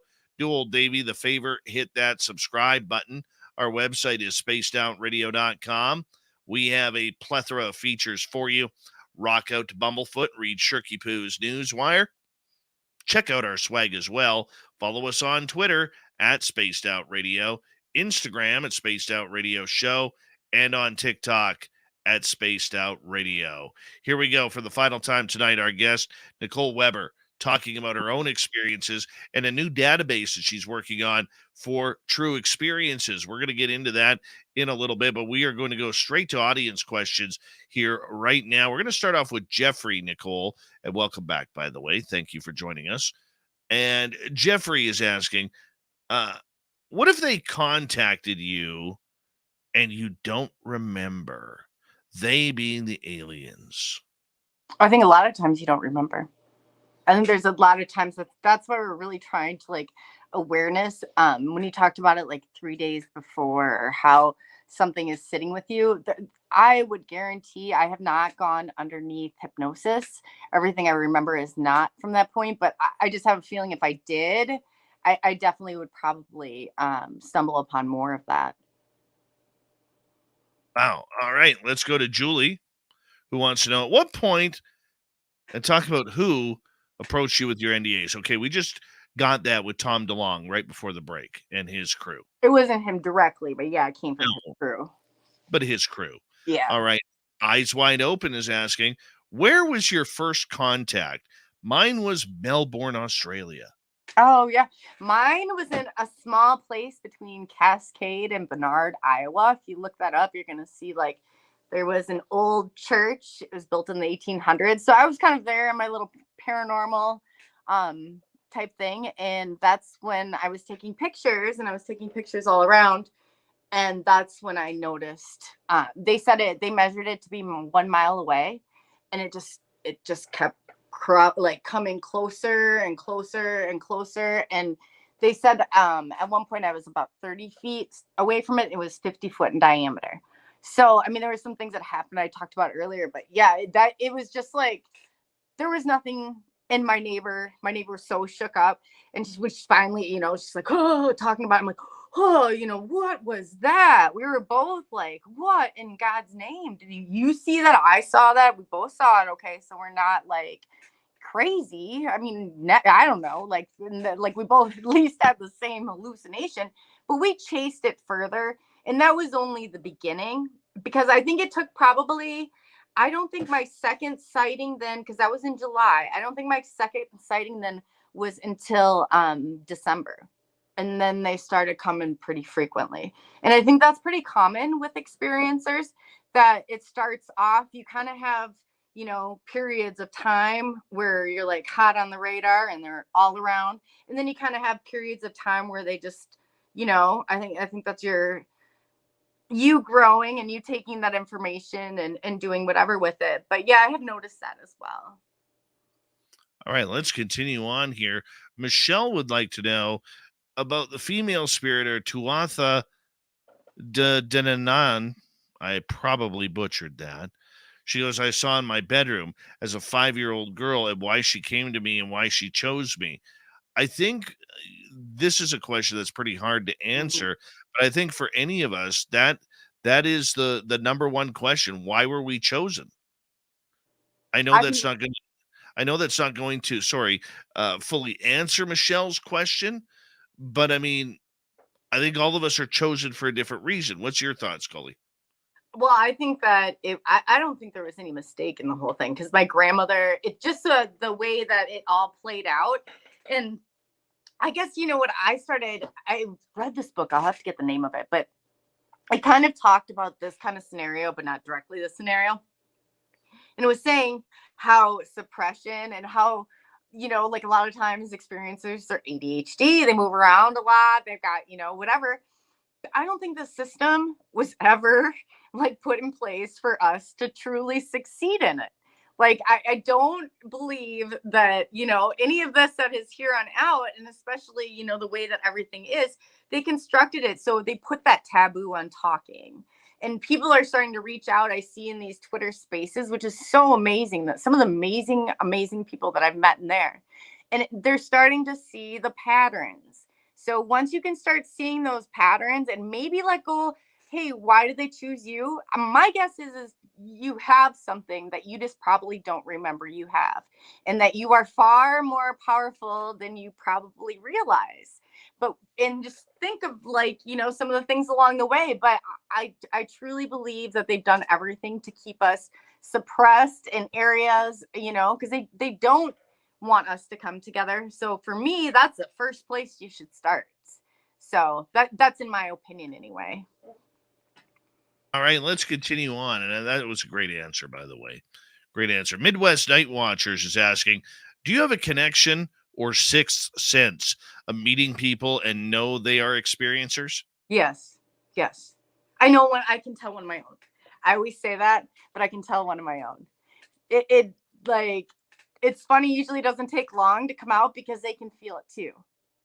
So anytime that I've been in contact or closer contact with an experiencer, it's like energy. Like I just remember meeting this one guy. He had paranormal, kind of UFO, kind of similar stuff. But when we came together, we almost were like two batteries, like, because there was so much energy then that came together. And I think that's why I suspect maybe, in being able to, I guess, how do I word this? Find people in your local area, find others around you you're not the only one. Believe me, you're not the only one. I found so many great people this way that, and that's what we hope to do too, is kind of connect people together. Because if I'm right, I could be wrong, but we don't really have any other directions to go. So I'm like saying that my hypothesis is that once we start getting more and more of us together and more of us on some sort of maybe schedule or to try things together and unified, I think you're going to see something come of this that you've never seen before. I really do. I believe that. I want to add to that with experiencers. The one thing you can also tell is if somebody is in denial of their experiences. Mm-hmm. If you are in tune, you can tell somebody right off the bat who's an experiencer, who's BSing, and who's in denial. Mm-hmm.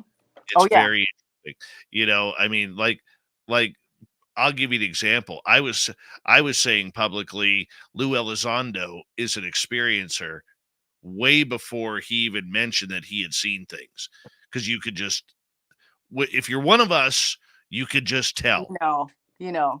That's why I always say I can spot one of my own kind. Like it's uncanny how it happens, but I can spot them.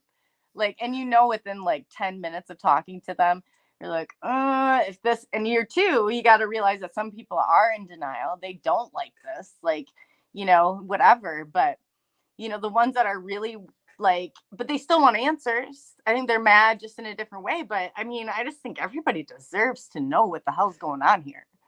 I mean, these are our lives.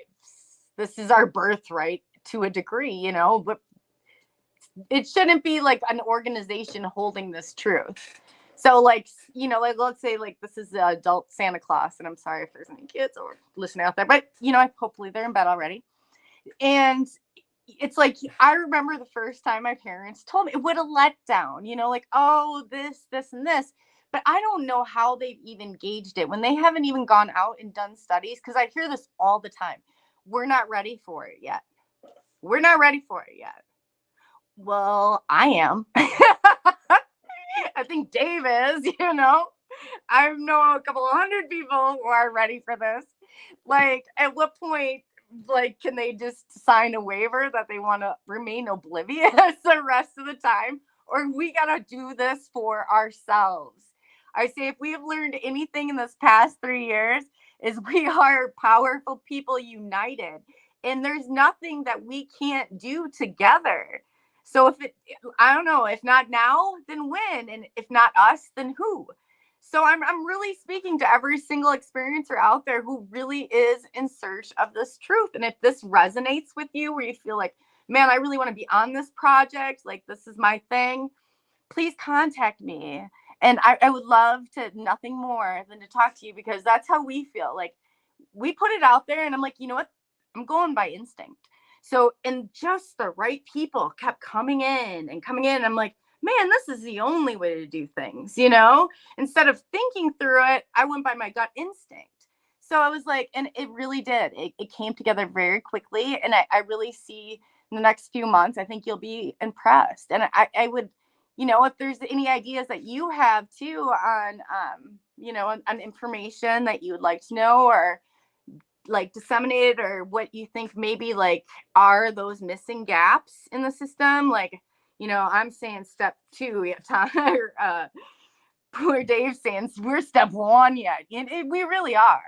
And there's no reason why we should still be chasing these around our neighborhoods if there's a next step. You know, we've exacerbated every other way that, and you know, there might be places out there that are doing this kind of research and data, but they haven't done, and we haven't gotten any further or gotten any answers. So I would like for the experiencers and the ones who participate to get those answers. So I think every single participant in there should have the right to that data. But we know who they are. It's like you said yourself, Dave, you know one of your own. You really do. I'm glad you pointed that out. Yeah, and to me that is the most interesting, because you know, you can read their faces and you can read exactly what they want to say. It's almost like you can hear what they want to say, even though something different is coming right out of their mouth. And Yeah. you just want to call BS and point your finger at them, but they never come out. They never come out. Let's get to another question here. Eyes Wide Open is asking, what do you think the ear thing is all about? I don't know. That it came up. You weren't on the call. But we were talking, and there was like, it just happened to be like, this has happened before. I know about 5 people, but in some of our ears, we have these really weird, like, cartilage lumps. Some people have, and even Tom Reed, who, I don't know if you follow him or not, but he said the same thing he was on. And we're like, all right, that's 3 of us. So we don't know if they're implants. The one place where I suspect there was an implant was on my wrist, and this was a hand that I was having a lot of problems with. And I do remember like pushing it, and the thing shut off. And then so I had to make a MUFON emergency call again. And they would be like, Dave, this thing moved. He's like, oh no, well, that's considered normal, you know. And I'd be like, now what? What do we do next? He said, well, I don't know. Like, what do you mean, you know, you don't know? Like, we should figure some of this out, because it definitely needs to be done, you know, or somebody's gonna, I mean, we have such a community, especially on Twitter, and we have the people, but it's really gonna take like me going to my people, and maybe because, you know, I have a group of experiencers who's trusted me, who's been found, you know, who I've kept in contact with for years and years and years. And I think you probably have some too, Dave, like, you know, that a lot of people won't feel comfortable talking about everything, but I don't think that we're dripping disclosure. I really don't. I think disclosures, I think you will be waiting. If you live another 90 years, this will be the same thing, only told in a different way. So Another one from See How We Are Living. Nicole, do you think there are many experiencers inside NASA? no, I don't. I think the experiencers, to a certain degree, like I can look at some of the projects, but there's a definite cutoff between like the experiencers, like the civilian, as you would say, civilian experiencers. Now, whether or not they recruited experiencers there, and they did, but then you got to think they'd never be able to tell you their story. They'd be so bound. And whistleblowers, unless you're hiding down with Assange and Snowden, like, I'm gonna question that you're really a whistleblower for the CIA. And just having a partial career with the CIA counterintelligence, that doesn't sit right with me. So I would prefer to stay away from all of that and find a better way. I know like through ideas that we can do this. I really do. There's not a doubt in my mind. I hope you guys do. I really do. Let's get to another question here from Eyes Wide Open. How many different types of aliens have you experienced?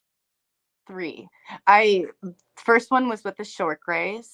Second one was with the tall grays. The difference was the tall grays didn't act like I was like the short grays. I was bound down and restrained, but I could see myself. It's so weird, and I try and explain this, but I could see through them. And I said, when you look through their eyes, it was just like looking into outer space. But when I was on with the tall grays, they showed me a lot of different things on how they do stuff and like how I'm trying to explain this. I explain it horribly, but their worlds overlap, so they go around in a circle, but they always overlap. So they're able to like project themselves. So if they want to experience history, like we have to relive it in our head or by a video, they actually project themselves into those moments, which is crazy. And then too, a lot of it, they'll send you pictures in your head. You just have to like really, it can be intense, but I find they have a lot of patience for us, like, or at least on the talls. But I remember looking down the hallway and there were these like almost I was going down the sides. At the beginning, they really didn't have LED lights like as an explanation for it. I know they kind of sound stupid, but I would have been like, oh, those were LED lights. I had no idea really kind of what they were, but they were that LED color. And I looked down the hall because I was kind of standing there and there was a hallway and they were kind of moving around. So I got the feeling that there was probably a medical bay or something behind it, but there was also a child there. And then I thought it was so cute and kind of corny at the same time. But when I remember seeing the mom took the boy and they simulated our activities like miniature golf, where they're trying. And I only see the mom because she had this like frilly dress on. Otherwise, you can't tell who's who or if they are, male, female. I have no clue. But the boy he was sitting there, I never knew if he was waiting. He looked more like, we do. Like not, I don't think he didn't have the eyes. Like I've seen their eyes are the gateway. Like there's nothing like that. But he stayed there. He was very content. So I don't know if he had been there or if it was a child experiencer. I never knew. But I always remember it sat with me because I was thinking in my head, buddy, you should come down and play with this is when I'm up there, I'm thinking this. And so it must have drawn some more like conscious level that I connected with him. So I just remember thinking, you can come and play at our house. Nobody has to know, like, if you can get down, like that's the kind of empathy that I had for this kiddo. And I kept thinking, is someone going to come pick him up?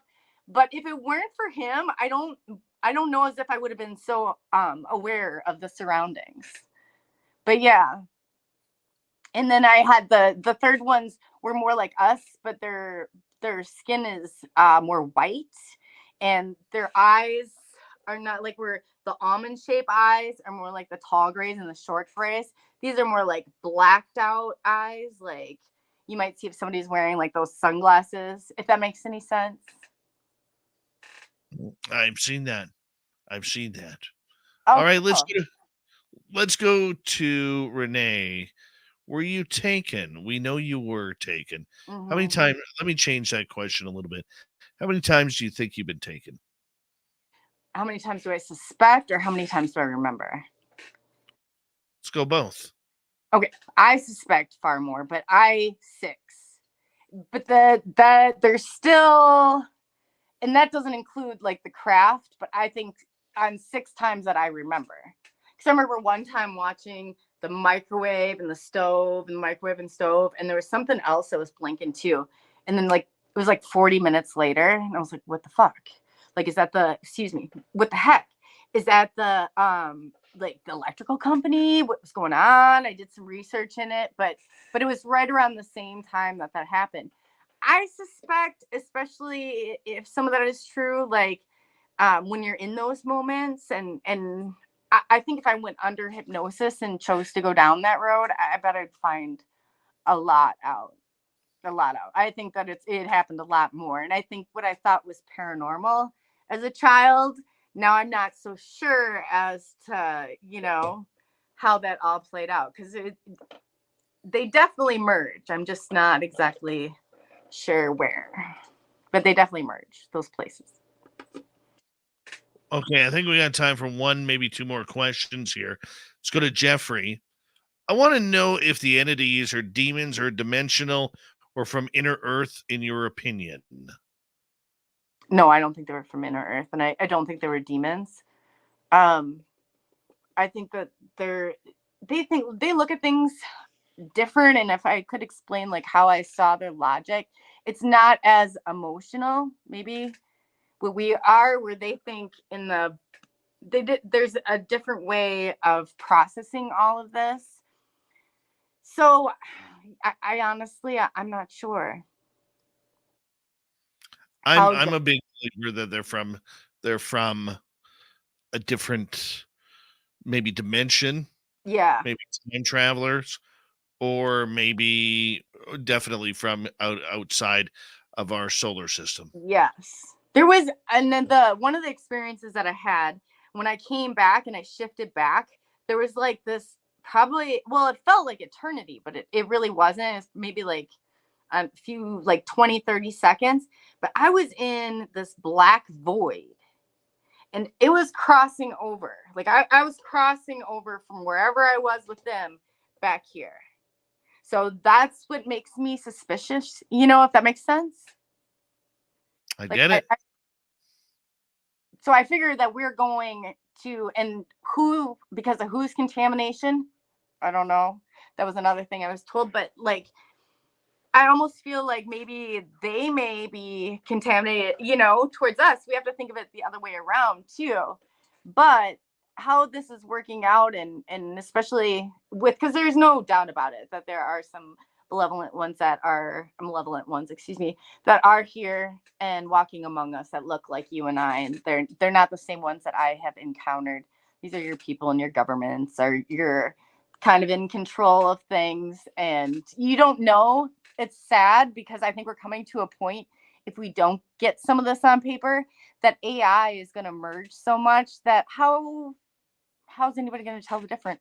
You know what I mean? I feel like if we're going to get this research and get this now, that we need to get it before AI starts meddling in it. Does that make sense? Very true. Very true. We only got about 40 seconds left with you tonight. Thank you so much for coming on Spaced Out Radio, Nicole. It's been an absolute pleasure to have you here with us. Tell everybody the website if they're an experiencer, where they can go. Yeah, for right now, and please keep checking back. But we're going to upload an email address, but it's on experiencersdatabase.com. And I don't know if you're on Twitter, or I could even give Dave the link if you wanted to post it, but you can kind of see we don't have a whole lot up, but because we wanted, the database is a big, huge chunk of it. So we want to get that together, and hopefully, experiencers this will resonate with them. And hopefully, if I'm wrong, I'm wrong, but I feel like something will come out of it. All right. Nicole Weber, thank you for coming on Spaced Out Radio. Coming up next, we're going to head to the swamp. Our resident swamp dweller takes us on another spooky journey. Then Big Tex from Brunch with Bigfoot will be here for the Cryptid Report. We'll be back after this.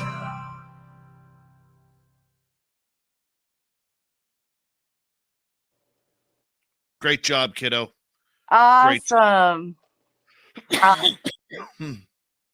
Fantastic. Yeah, we'll definitely have to. I'll keep you posted and updated on all that. I think you'll find it fascinating. I texted Tom too to let Tom know. Just get Tom to run the thing. Yeah. Well, Tom will have. Yeah. No, I agree. I was just thinking that earlier because I told him, I said that I was coming on tonight. So I said to him, I'm like, so he knows a little bit about it, but he said he had to move to Texas out of DC, and I guess he's had a rough road out there. He said all the stuff was closed down for his research and stuff. All right, I'm gonna let you go here because yeah, thanks again. I had a great time. I thought you would be great, and you absolutely were. Thank you. Thank you. I'll talk to you soon. Bye-bye. All right, Nicole Weber, everybody. I'm going to take a quick break here. Davey will be right.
I am back. We got about just over a minute to go.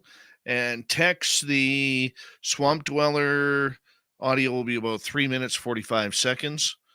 So before we bring you on, and we go from there. What a great interview Nicole was. Just fantastic.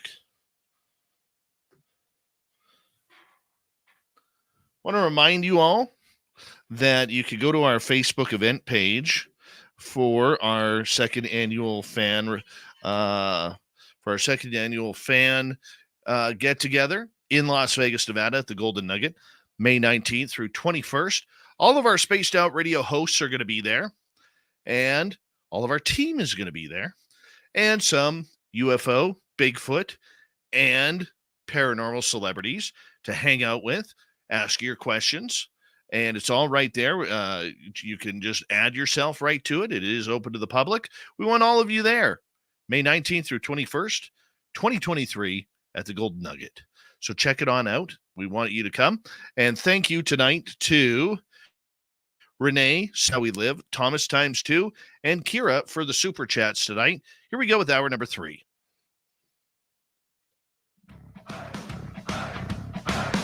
Would you like to connect with us? Head to spacedoutradio.com for all your latest show info. Now, back to Dave Scott and SOR. Here we go with the third and final hour of Spaced Out Radio tonight. My name is Dave Scott. Thank you so much for taking the time to join us. We very much appreciate earning your listening ears wherever you are on this beautiful planet we call Earth. Hello to everyone listening in on our terrestrial affiliates around North America, digitally on Odyssey Radio, TalkStream Live, and KPNL. All of our archives are free. Join us, will you, at youtube.com/Spaced Out Radio. Do old Davey the favor, hit that subscribe button. The Desert Clam has set the password for tonight in the SOR Space Travelers Club. Illuminism. Illuminism is your password. Use it wisely, space travelers, as the Clam sets the password each and every night right here on Spaced Out Radio. Our website is spacedoutradio.com. We have a plethora of features for you. Rock out to Bumblefoot, read Shirky Poo's Newswire. Check out our swag as well. Follow us on Twitter at Spaced Out Radio, Instagram at Spaced Out Radio Show, and on TikTok at Spaced Out Radio. It is time once again where we head to the swamp. Our resident swamp dweller takes us on another spooky journey. Hi, Spaced Out Radio listeners. This is Swamp Dweller. It's time for your nightly dose of spookiness on the show. If you have an interesting encounter or a spooky story that you would like to share, be sure to submit them in at swampdweller.net. You can also find our YouTube channel at youtube.com/swampdwellerreads. Now, let's chill out, relax, and together, let's enter the swamp. This happened when I was a lot younger. I think I was about 20. And back then, I would often go into the mountains to hunt. By the time night fell, I would set up in a small clearing. I was adding more wood to the fire, and resting at the entrance of my tent was my hunting rifle. I had just reloaded it and cleaned it. I got up to gather some more wood when I heard a noise behind me. I turned around to face the sound, and I saw that my rifle was now missing. A shadowy figure was running towards the trees with something long in its hands. I knew that it must be my rifle. I gave chase, but there was too much distance between us. The shadowy figure slipped into the darkness of the forest. I have no idea why I chased him, since he did have a gun, and I did not. The guy was dressed entirely in black, and whatever he was wearing looked like fur. For a moment, I thought that it might even be a human. The way it was running was kind of odd, though. It kind of leaned forward, with its arms seeming to be a little long. Whatever it was, it looked like it had lived out here in the mountains.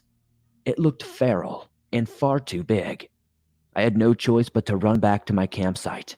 I felt incredibly uneasy. There were lots of my possessions lying around.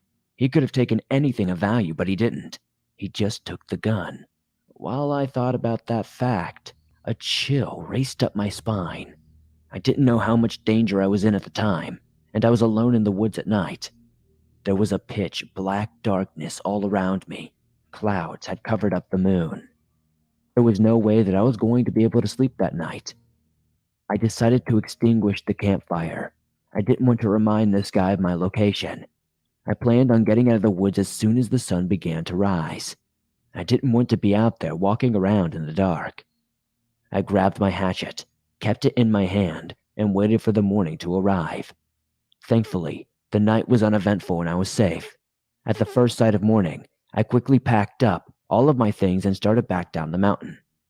While I was heading down through the woods, I heard the explosive sound of splintering wood nearby.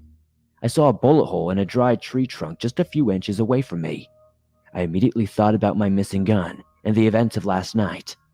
I got my head down low and just ran as fast as I could in a zigzagging motion. Like most people do, I had never had any experience running from a shooter like this, so I just hoped that this would slow them down or make me slightly harder to hit. I guess I was doing my best to imitate the prey I hunt when they run. I could hear the popping sound of my rifle echoing from behind me and the whizzing sounds of bullets flying through the trees. Honestly, I have never been so terrified in my life. Fortunately for me, the shooter wasn't very good at aiming. While running as fast as I could, I counted the number of shots which were coming my way.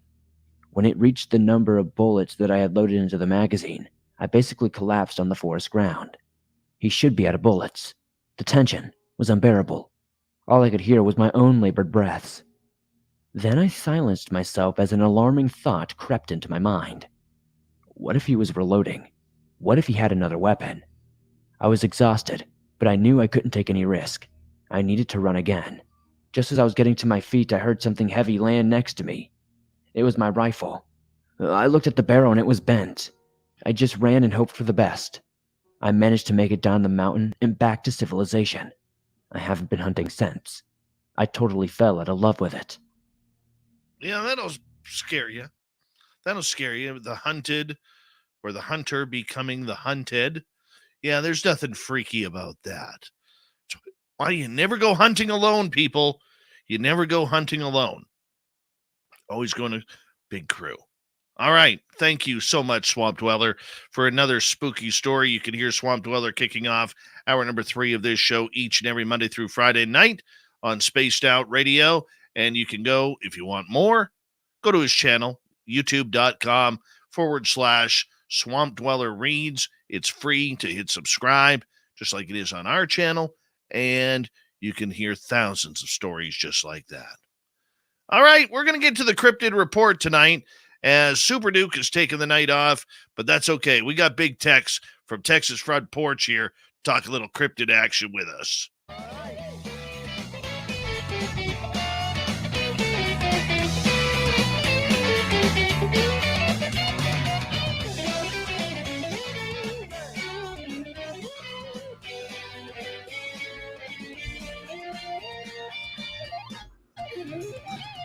Yeah, Big Tex from Texas Front Porch is here with us tonight. His beard is in fine shape, definitely in the 6th to 7th inning. You know, we're getting ready for it. And Big Tex, thank you for coming on in to fill in for Super Duke on the Cryptid Report tonight. Very much appreciate you. Oh, my pleasure. Anytime. Now, my friend, I mean, you've been hunting around all over Texas and Louisiana and everywhere that you can get to in order to find the big guy. But I mean, let's be honest here. It's been a power year for cryptids this year so far, man. Man, it has. We've seen an uptick in encounters and reports and everything. And it's I don't know what's going on out there. I don't know if because of the internet, the world's getting smaller, or if it's just happening more often. Maybe people are getting more comfortable coming forward, you know. But it's been crazy. I mean, we've got we're working on trying to find out more about a report we got out of Lipan, Texas, Dave, and this was just an insane one. Unfortunately, it was a fatality, and it made the papers. And this guy was taking a shortcut through the woods to work like he does all the time. And, you know, it was close enough to walk. And he never made it. He never made it back home. So they went out looking for him. They found him the next day. He was off in the woods with his throat ripped out. Oh, my goodness. And he had scratches on his body. So the sheriff's department responded. The Fish and Wildlife officers responded, and they brought out a tracker that they had, civilian tracker that they had contracted for them. And then which I find this odd, but I did find out that this happens on occasion in rural counties where the ME's not available. The justice of the peace might show up to make the cause of death, or if they want to shut it up real quick. Really? Now, the sheriff's department and the justice of the peace said it was a big cat that got him, mountain lion. The wildlife officer and the tracker both said there was no sign of a cat, and it didn't look like a cat attack, but they couldn't say what it was. Oh, goodness. Now, that part made the paper, the disagreement between the agencies, which is very, very strange. But they did close the case, and they wrote it off as the official thing was a big cat. But there's been dogman sightings in the area. In fact, it's only about, as a crow flies, probably 40 miles from where I had my sighting when I was 16. So, and we've recently learned that there's a cave system out there. And we're in the process of trying to get permission to go on this property and check out this cave system. So I don't do caves, man. I don't do caves. They just, you know what? That almost scares me just as much as going in and sticking my pinky toe in the ocean water.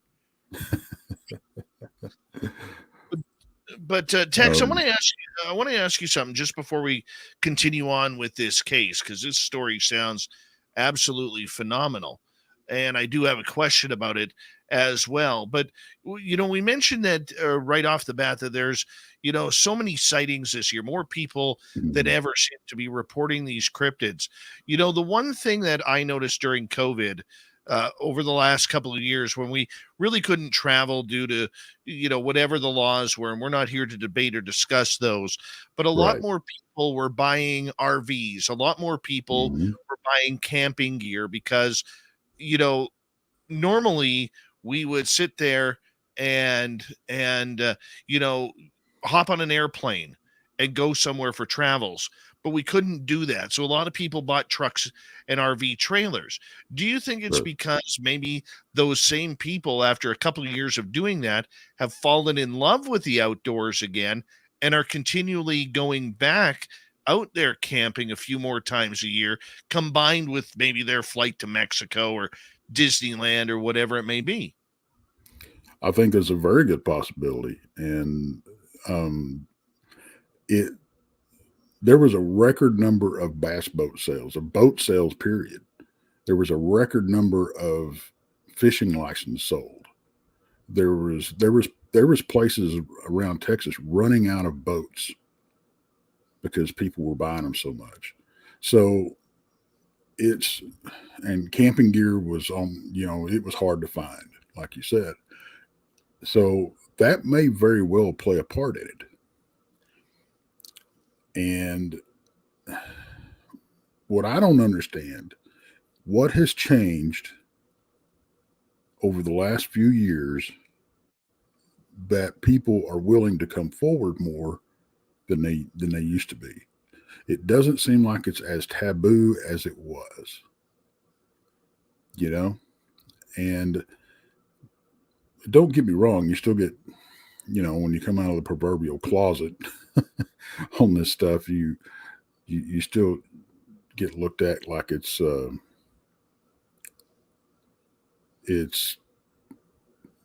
you're crazy or whatever, unfortunately, but there's definitely been, for some reason, people seem like they feel more comfortable coming forward. And I don't know if we've just got more safe platforms like, Spaced Out Radio, Texas Front Porch, and that type of thing for these people to talk about this stuff. That may very well be it too. So Could be. Go ahead. Well, the second question I have in regards to this case Good. is the fact that, you know, when mountain lions attack, they will normally attack from behind at the back of the neck. All cats do. Or if it's from the front, they will attack at the neck as well. This gentleman who was attacked, was his neck damaged in the back? From what I can understand, no, it was not. It was just the front of his throat was ripped out and he had scratches on the body. He wasn't dragged anywhere. He wasn't fed on, which is odd. You know, they're not going to kill you just to kill you. They're either you either gotten too close to their young, or they want to eat. You know, either way, I don't see the body staying in the same place. He was right there in the middle of the trail. You know, from what I understand. So Yeah. Something killed him quick. Something killed him with malice.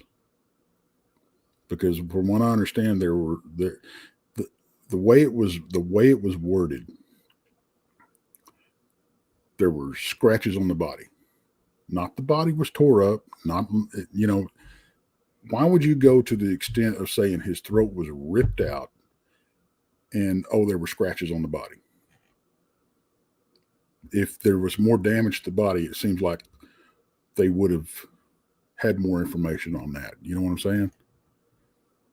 100%. So that's the part, that's one of the parts that bothers me. The other part is you got 3 agencies of the government disagreeing on the cause of death on this thing, and they wrapped it up quick. And it bothers me that the ME didn't make the name the cause of death, the justice of the peace. And I was talking to law enforcement friend of mine, and I asked him, I said, hey, what do you think of this? He goes, really, the only reason they're going to do that is if the ME is unavailable whatsoever, or if they want to close the case and get it wrapped up and put it under as quick as they can.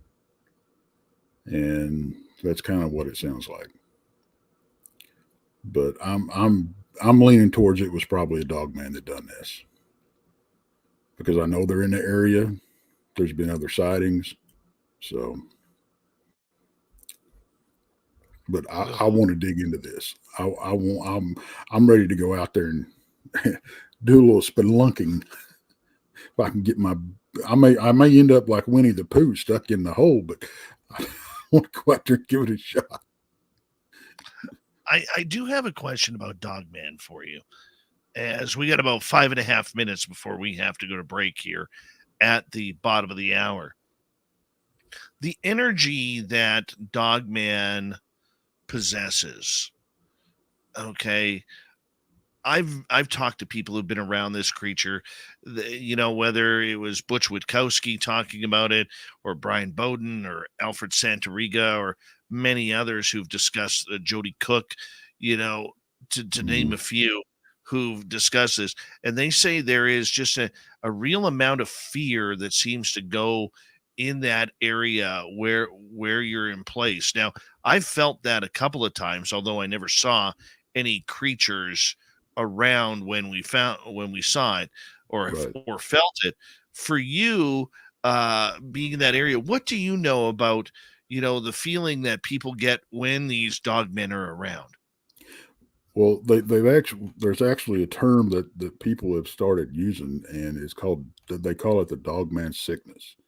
And it's an overwhelming feeling of dread and fear, like you were talking about. Absolutely bone-chilling, ice water in your blood fear. But it doesn't happen 100% of the time. With, like when I had my encounter, that's not what I mean, don't get me wrong. It was an underwear changing moment, Dave, but I wasn't, for some odd reason, I didn't feel like my life was in danger. I mean, I did, but I didn't. But I didn't have that. It wasn't an overwhelming, just, I'm going to die type thing. I have talked to people that's experienced that and never saw a thing, just like you. And I was out in the field one time, and it's the only time that this has ever happened. And I was just sitting around camp, and the only way I can describe it is a darkness came over, and it was real sudden. It was just like everything kind of went quiet, and there was just this foreboding, like something was fixing to happen. You were being watched and that type of thing. And I'm like, okay, something's not right here. And I had been in camp for several hours and everything was fine. You know, I was just waiting on some more people to show up. I was by myself. And it lasted for about 30 minutes. And then it was gone as quick as it showed up. I don't know. I suspect that was a dogman in the area because the place I was in is known for it. I've had run-ins with Bigfoot out there. Never had that feeling. Never. And I've been surrounded by them. I've had them come up, 10 yards from camp. I've had them run out of the brush beside my truck and back into the brush. I've never had that feeling. So something different was in the area.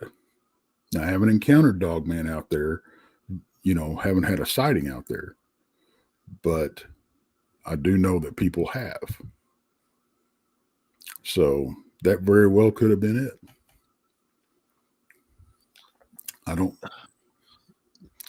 What goes through your body? What goes through your mind when you're in an area that has these creatures in there? Look, I've experienced Sasquatch, and it's a complete different energy.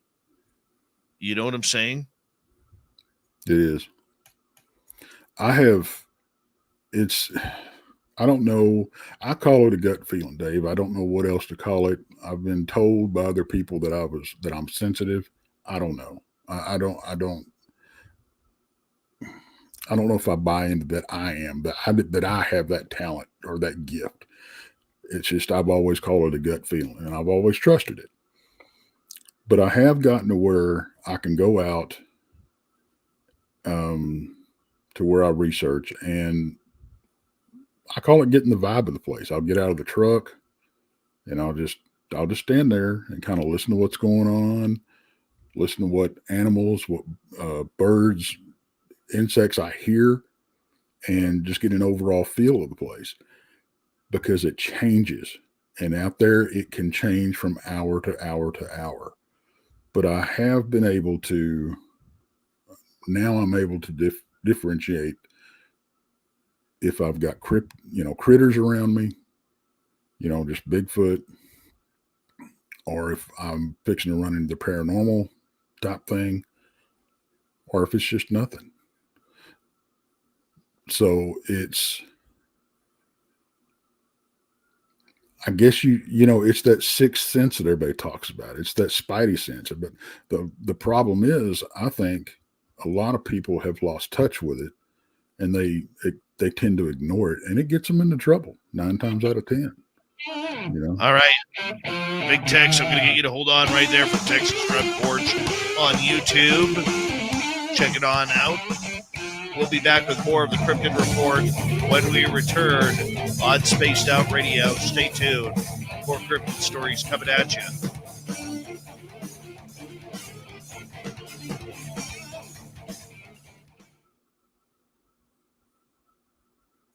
All right, buddy, we're clear.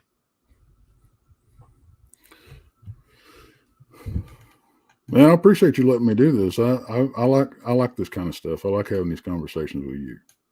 They're fun, aren't they? Well, you ask such great questions, Dave, and that's what I love about you. You know? Yeah, it's just good talent. Just say thank you and move on. I thank you. Oh man, I need to get you back on the show too. Oh yeah. My schedule has just went absolutely nuts. I'm working nights for a while, and I just found out today that I got to work a 10-day stretch starting next week. I'm like, Thanksgiving week, I got to work the entire thing. I don't want to do that.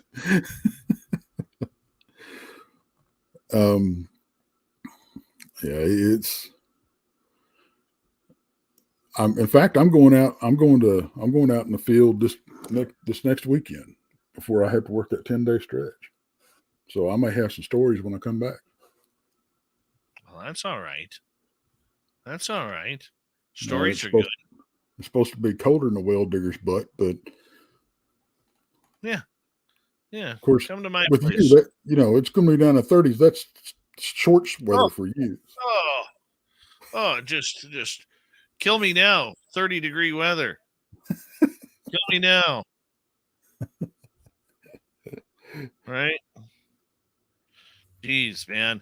Well, let's find out. Let's play. What's the temperature in 100 Mile House today? Hold on.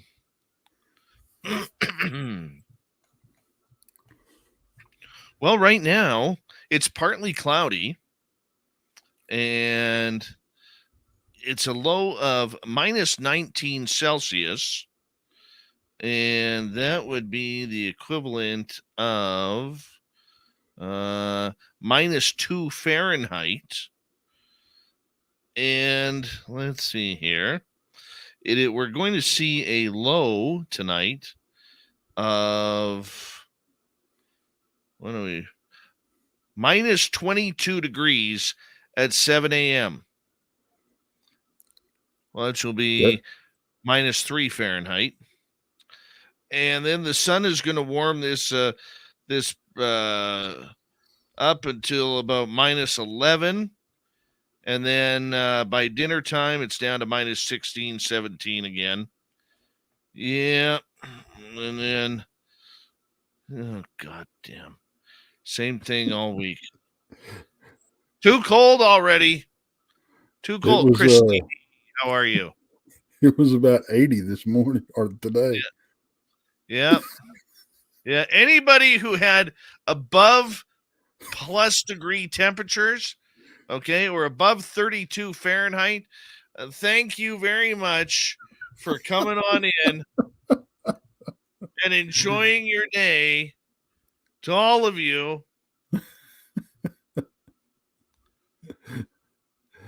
Yep. Tell us how you really feel there. Son of a gun.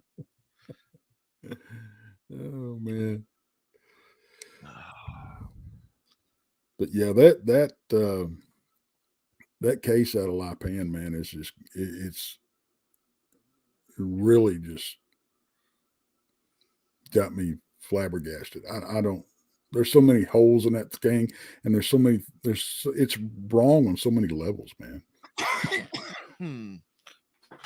We got about 1 minute here, buddy. Let me just say hello to Penny Van. Dave's not salty. He's just freaking cold. You know, I refuse to bring out my winter boots right now. Refuse.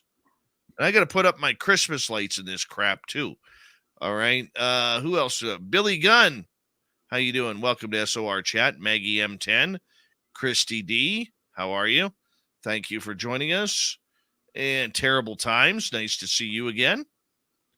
And JSCO. How are you? Am I missing anybody?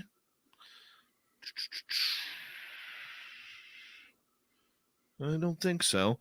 I want to say thank you tonight to Kira, Thomas, ×2, See How We Live, and Renee for the awesome super chats. Hi, Overbuilt Automotive. How you doing? Really appreciate the super chats. And, we're going to convince Big Tex to come up to Vegas with us for May 19th and 21st for the second annual Vegas party. We got to do that. And you can do your shopping for our gear, spacedoutradio.com. Here we go.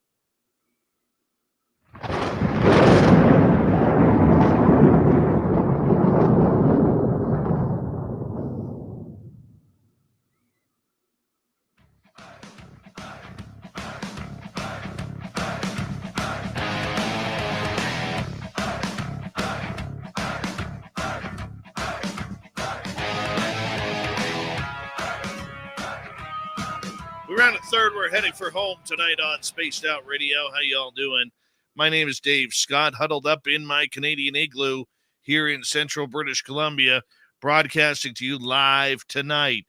Want to remind you all that if you missed most of this show or others, check out our free archives at youtube.com/Spaced Out Radio. Do old Davey the favor. Hit that subscribe button. Our website is spacedoutradio.com. We have a plethora of features for you. Rock out to Bumblefoot, read Shirky Poo's Newswire. Check out our swag as well. Follow us on Twitter at Spaced Out Radio, Instagram at Spaced Out Radio Show, and on TikTok at Spaced Out Radio. All right, for the final time, we bring in Big Tex from Texas Front Porch on YouTube, where we are getting into the Cryptid Report as Tex fills in for Super Duke from World Bigfoot Radio tonight. Tex, welcome back. Thank you, Davey boy. Appreciate it. Not a problem. Not a problem. One of the things that I am very interested in when it comes to these topics is whether or not we are being followed, whether or not they are as curious about us as we are about them. Because, it's scary, Tex, when you see a Sasquatch, or, because even if it's like what we saw a few weeks ago, which was about 100 yards away, but, as cool and as awesome as the experience was, there's still some eeriness to it that there's something that big that is watching you in the forest. There is, Dave, and I haven't quite figured out why we're dumb enough to keep going out there, but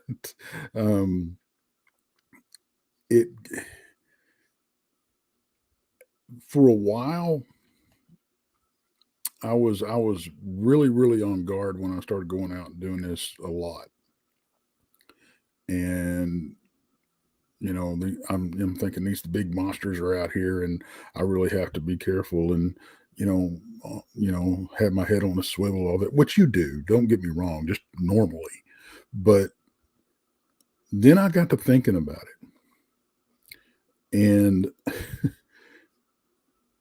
if you've been out in a national park, if you've been out in a rural area, if you've been out camping, these critters have been around you. And I'm thinking, you know what? I encountered the dogman. I've had these things come up. And I've been out in the woods a lot by myself growing up. Ain't nothing ever happened to me. Evidently, they don't want to hurt. I mean, don't get me wrong. There's a few butthead dogmen and Sasquatch out there, but we probably brought that on ourselves. Because probably some idiot shot them in the butt, and they don't like us very much. You can't blame them.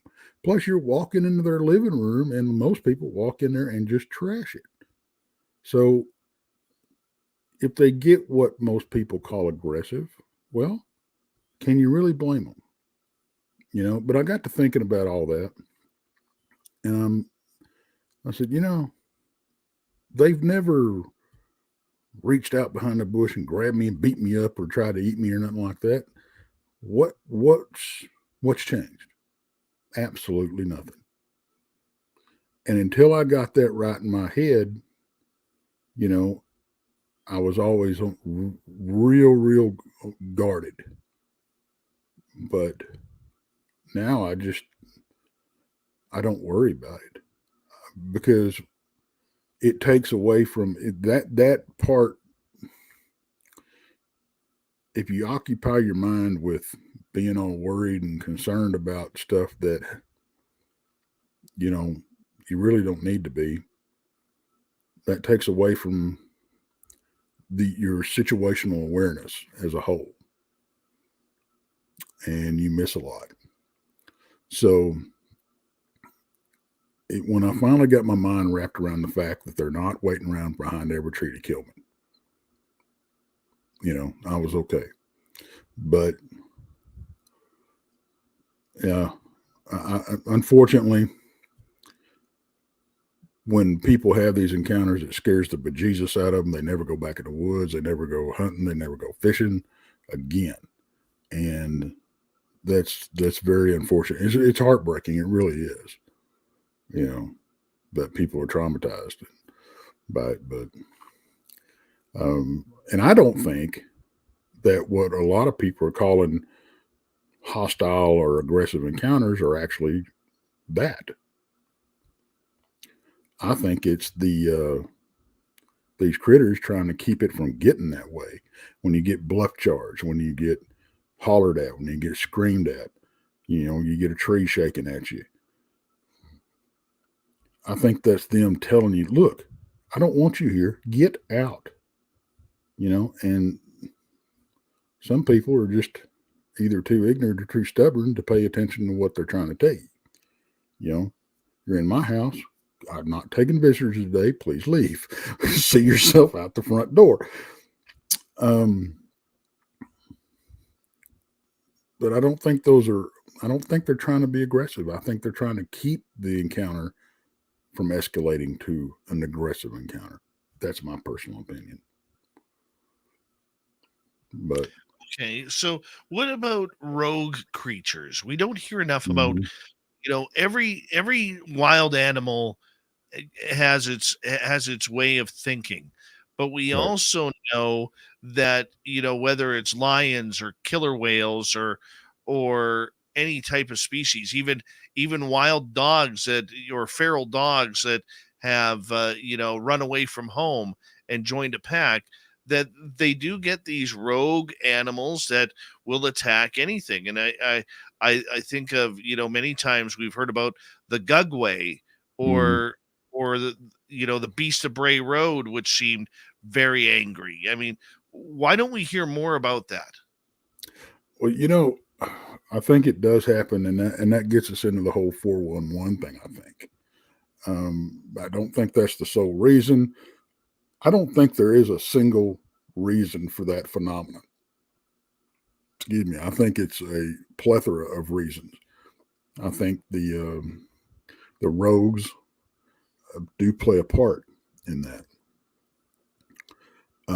I think that it varies from clan or tribe or however you want to call it, family group, troop, whatever. The attitude that they have towards humans, because I don't think they're any different than tribes of humans have been throughout the years. You could walk across this great nation, a few hundred years ago, and for half of the trip, you might be fine and run into, friendly folk. And then you walk around the bend and you end up missing your scalp. And it's just like like you take the Amazon and that place, those type of places. You've got these tribes that's either not had any outside contact or very little. You may walk into one village and be treated as a god. You may walk into the next village and be roasted for dinner. And I think that it's the same thing with these critters.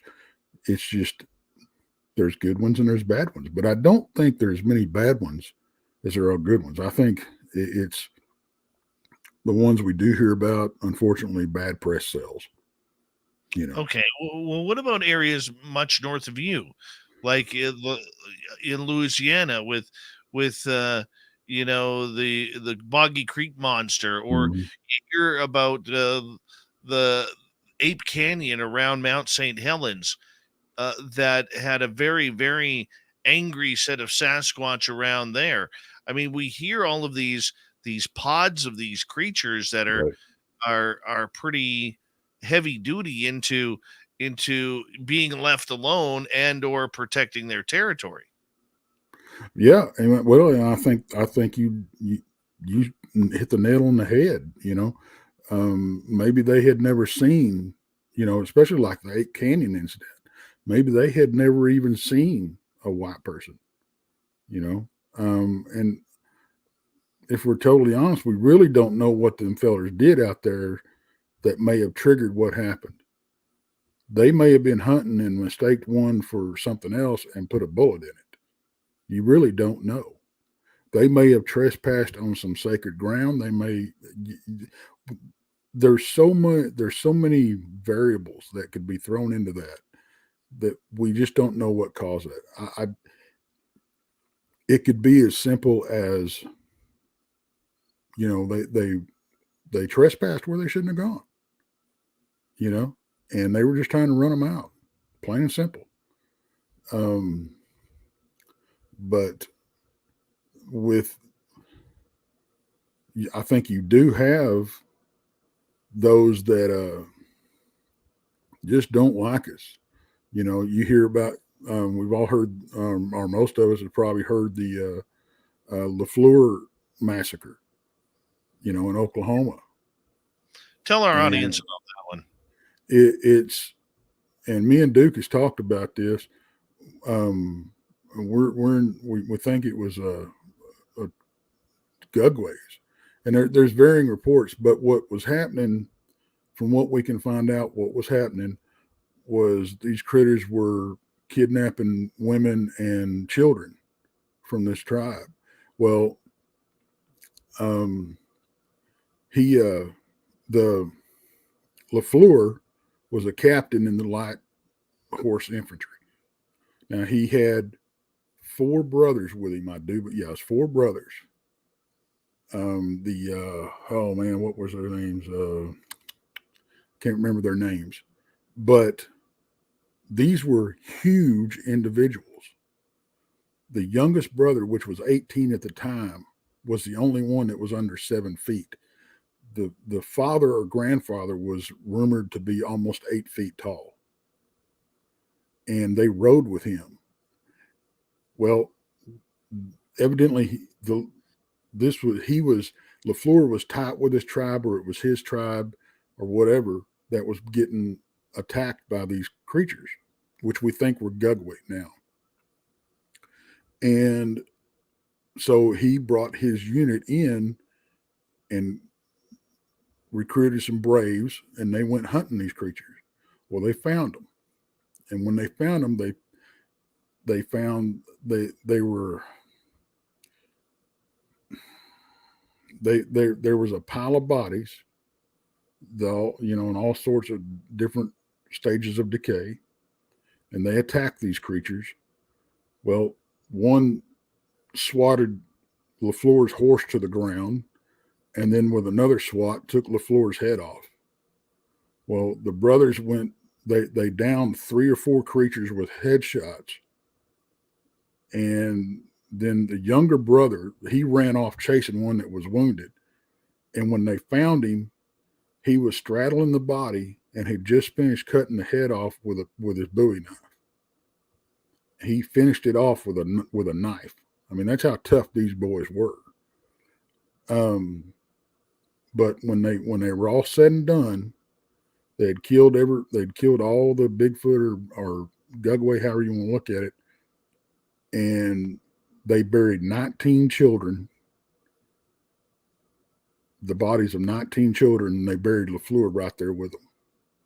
Now, LaFleur was half French and half Indian. So, and that's who LaFleur County's named after and everything in Oklahoma. So it is just really, I just go back to how they're raised up, how that attitude is passed on. But the Gugway, once you start talking about the Gugway, you kind of, all bets are off at that point. They seem to be just, that whole race is just ultra aggressive and cannibalistic and just all kinds of nasty. Glad I ain't never run into one. I don't know why they seem to be that way. I don't understand it. It could be, I don't know. I really don't know. But as far as well, now down, I know in the Big Thicket area, those critters down there, they can get pretty raspy too. And I haven't had the chance to get down there and put boots on the ground, but from what I understand, they are no fans of humans walking around in their living room either. But that's on my bucket list. Now in Louisiana, you got the Loup-garou, you got the Rougarou, you know, and then of course you mentioned the Fouke Monster. You got, you know, I think with the Fouke Monster, I think he was a rogue like you were talking about. And I think what happened, because he got shot at a lot. And I think that's what, I think somebody wounded him, or somebody killed maybe his mate or a young one or something. I think that's what caused those incidents. You know, I think that's what made him aggressive. But that's just my opinion. Well, I mean, when you have so many creatures running around in certain areas, look, the bayous of where you live, as we got about 4 minutes left, Tex, the bayous where you live, I mean, I couldn't imagine what it's like, you know, being just a human being in those areas with the mosquitoes and the bugs and the copperheads and the other poisonous snakes and the snapping turtles, the alligators, the alligator gar. And I mean, that's a lot of stuff that wants to kill you. It really is. You know, and I've actually thrown this out there a time or two, Dave, and I'm glad you picked it. I'm glad you hit on that. I really am, because I'm not the only one that thinks down that my thoughts go down that track. It gets hot, it gets humid, it gets miserable with the skeeters and the ticks and the, you know, everything else that you said. Why can't some of these things just be pissed off? You know, they're just miserable. But, you know, I mean, but they grew up in that stuff, you know. Maybe they, and I'm not, and I say this jokingly, but I'm serious too. You know, some of these reports, some of these unfortunate encounters that turn aggressive or whatever, maybe they're just having a bad hair day. You know, I mean, if they are half as intelligent and sentient as we give them credit for, and we give them credit for being very much so, you know, maybe they got an argument with the wife or something, and you know, it's just the kids are misbehaving. You just caught them on a bad day, you know, and they wanted to be in their, you know, on their back porch alone, and here you come dragging all your screaming, yelling little kids up in the, you know, and wanting to camp out in his backyard for a couple of days, and he just wasn't having none of it. You know, maybe that's why you got the rocks thrown at you. Maybe that's why he was pushing trees over. Maybe that's why he was hollering at you. You know, that type of thing. So it's just, I think it's just, it's really no different than dealing with humans. I just don't, because I think they are an offshoot. I don't think they're, you know, because what is there? There's like 12 subspecies of humans that they've Something like that. Yeah, I mean, it's crazy, the number, you know, but this is recent history. This, you know, back when I was going through school, it was the family tree to us was, it didn't take too many turns. You had, but now you got 12 different somethings and species. And I think somewhere down the road, we went left and they went right down the tree. And I think I don't think they're a dumb ape. That's for sure. I used to think they were nothing but an animal, period. Just a dumb animal. But not anymore. I've seen and encountered too much. Do us a favor. We got 1 minute left. Tell everybody where they can find Texas Front Porch. Well, y'all can find us pretty much anywhere you find a podcast. Look over on iHeartRadio, Odyssey Radio, any place like that. But our YouTube channel, Texas Front Porch, is TEX' Front Porch, because it's my front porch. And we've got, good grief, 6 shows a week now, and we got Monday nights at 6:30. Tuesdays, we got good buddy of ours that's Bob Van Buren. He don't talk about as much weird stuff as we do. But Wednesdays, you've got Jason McLean Questions Everything. And then Thursdays at noon, you've got Brunch with Bigfoot Michigan Rob. Thursday nights, we've got Seru Papers with Jason. And Fridays, we're having a change of pace. It used to be Jessica Jones doing remote viewing investigations. We got a brand new show coming up Friday. So we're going to use that tomorrow. So y'all come over. Don't miss that, because you're going to love it. Well, Big Tex, thank you so much for filling in for Super Duke on World Bigfoot Radio tonight. We very much appreciate it. And you did awesome tonight. The beard and hat combination looking perfect as ever. And, of course, we want to say a big thank you to Swamp Dweller and Nicole Weber for coming on the show tonight. We got Mr. Ron Bumblefoot THAL rocking in the background with Little Brother is watching. Bumblefoot is the official music of Spaced Out Radio, rocking us in and out of every single show. Get your horns up for the guitar god himself. Special thanks to everybody listening in at home, at work, in your cars, wherever you may be. Thank you to everyone in our chat rooms tonight. YouTube, Spreaker, Twitch, LGAP, Facebook, Space Travelers Club, and on Twitter at #SpacedOutRadio.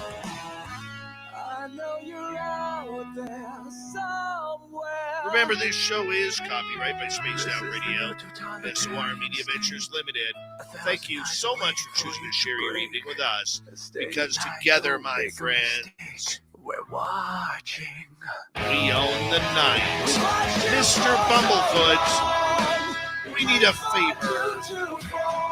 We need you to take us home.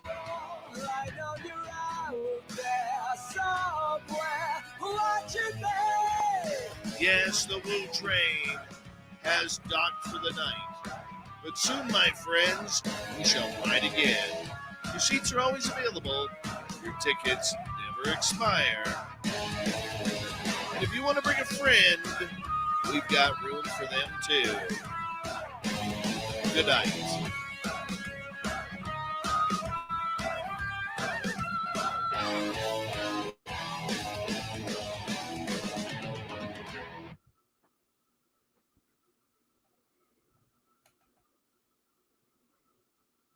There we go. We are clear.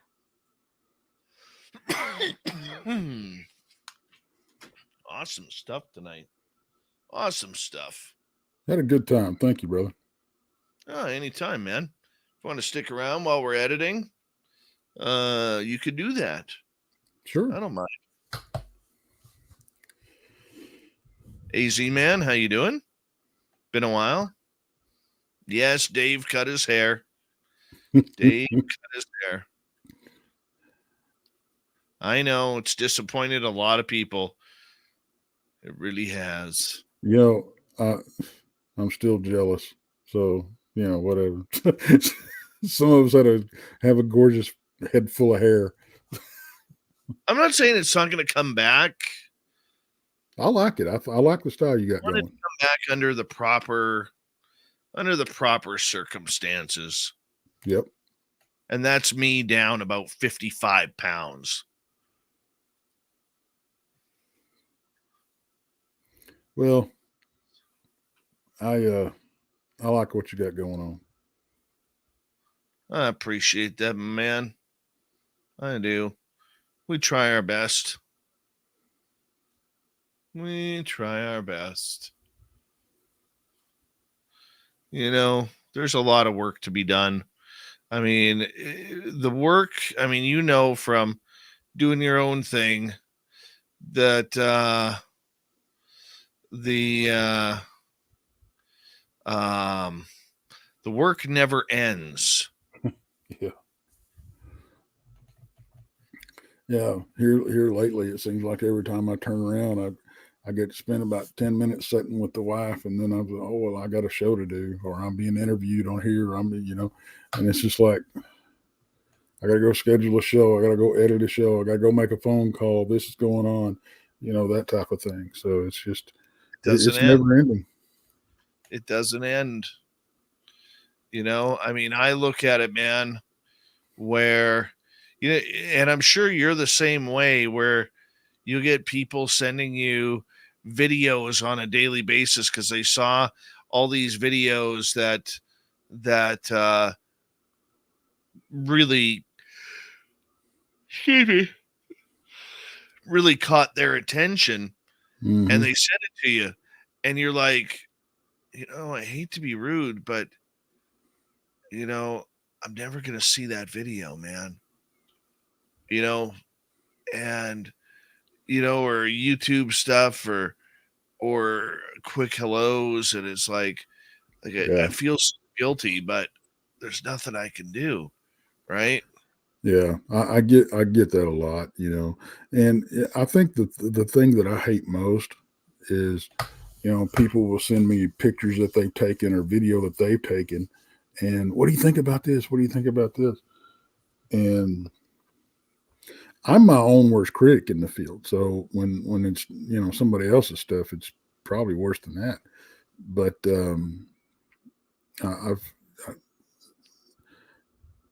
I feel bad when I go, I'm sorry, I just don't see nothing there. I think it's light play or, shadows or whatever, but. Oh yeah. One guy sent me a picture, and I'm telling you, first glance, it looked like a damn Sasquatch bending over, taking a drink out of this water trough. And I said, I got to study this one, and I blew it up, and it was a damn bobcat. Oh wow! He had jumped up on the edge of this water trough, and had his hind legs up on the edge, and his head down, and his front legs down, and it just, the camera was at the right angle, the light was right, and everything, and it was just the strangest looking thing, but that's what it was. It was a bobcat, No kidding. And I told him, I said, that's a bobcat. Really? I said, yeah, take a real close look at it. Look at this, look at that. And I said, if you look real close, that's not a nose, that's a bobtail. Because his butt was sticking up in the air, and it looked like his face. Oh my, total pareidolia. Yeah. Pareidolia of the ass. Yeah. But, he took it with a grain of salt. He goes, well, man, I'm glad you pointed that out, and because he was actually worried.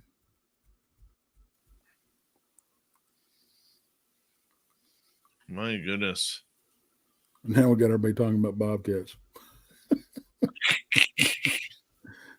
Oh, well, God. It's a well-known fact. Do you have lynx down there? Yeah. They're not as prevalent, but they're not as prevalent. But yeah, we do. We've now right up in on the Red River, where I usually go, now we got black bear in the area. Oh, really? So, yeah. That's new? Yeah, they haven't been down there in a while. They're just coming back. We've Their own also. We had Sorry. one of the guys that was out with us saw one when we were out there, and then we ran into some bow hunters that had caught one on the game cam. So they're out there. But Viper, welcome to the chat room. Thank you. Appreciate you listening.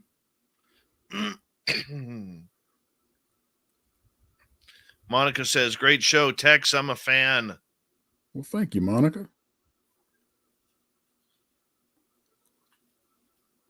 I dated a Monica one time.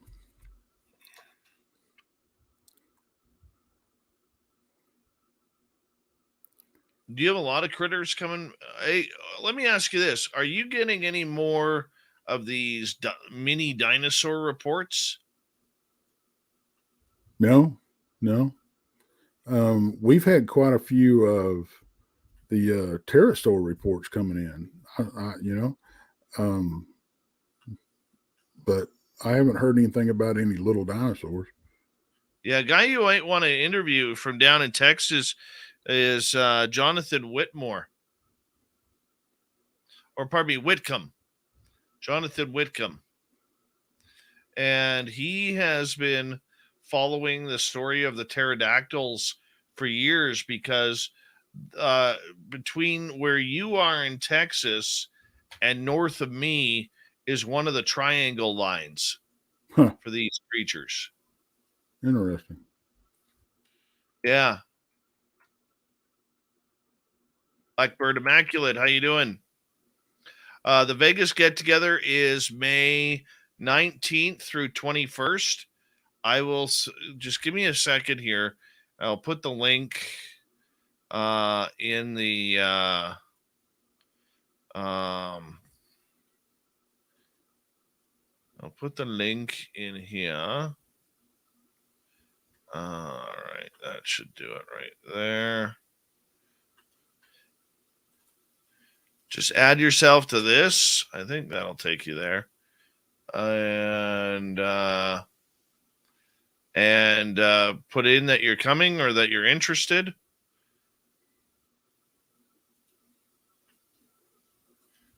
Tex, you going to make it up to Vegas for our event? I'm going to try. I swore I'd never go back to Vegas, but for you, I love you, brother. So, yeah, you got to come on up.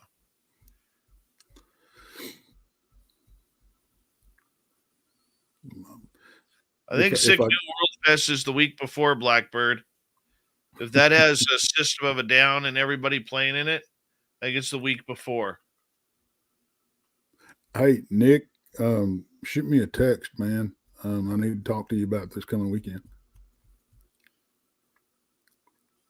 Yeah, Nicholas Shaughnessy is going to be there at the Vegas with his beautiful, long, flowing hair. Yep. It's true.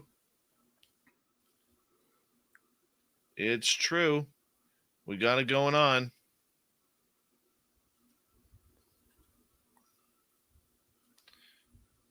Copy that. But,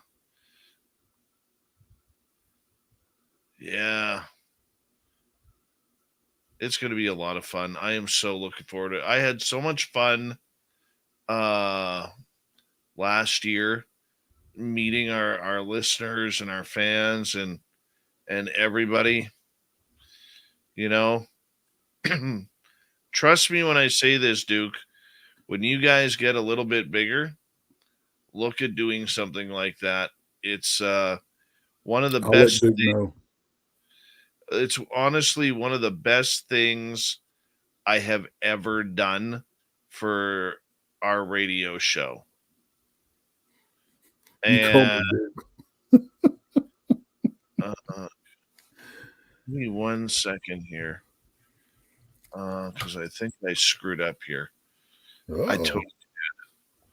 Give me 2 seconds here, bud.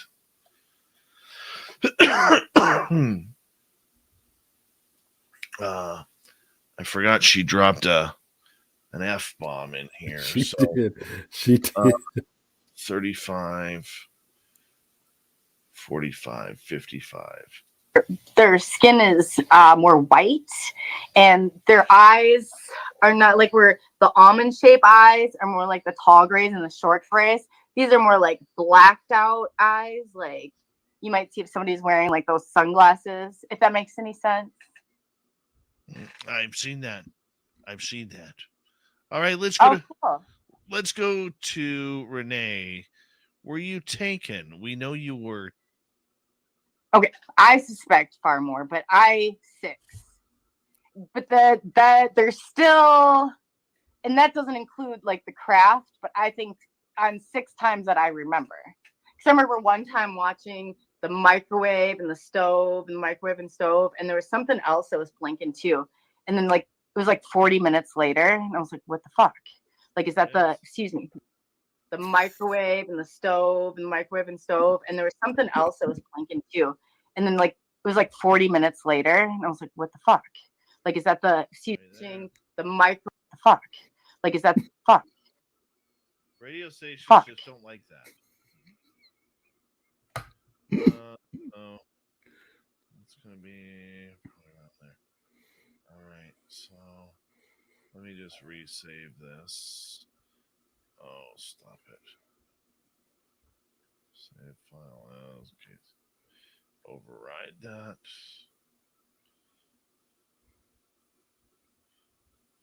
I just got one more to do here, Tex. Nay, were you taken? We know you were taken. How many times? Same time that happened. I suspect, especially if some of that is true, later. And I was like, what the fuck? Like, is that the fuck? There. Perfect. Gone. That went quicker than I thought it was going to go. Not going to lie. That's sweet. Play it again. Sorry about that, Tex. No worries, man.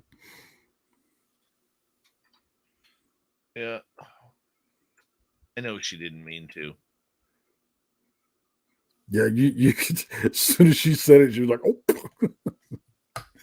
Yeah. Well, it would be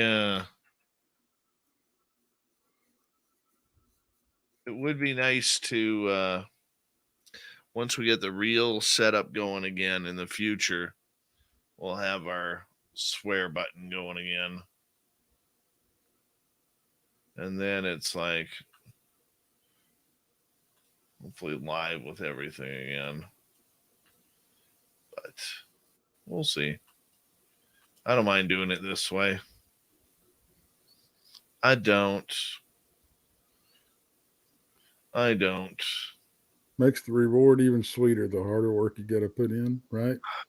that's what we're supposed to say, right? That's what we're supposed to say. That's what we're supposed to say. Yeah. It's like, yeah, let's go with that.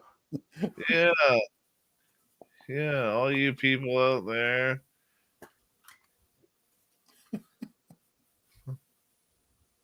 Hi, D Swagger. How are you?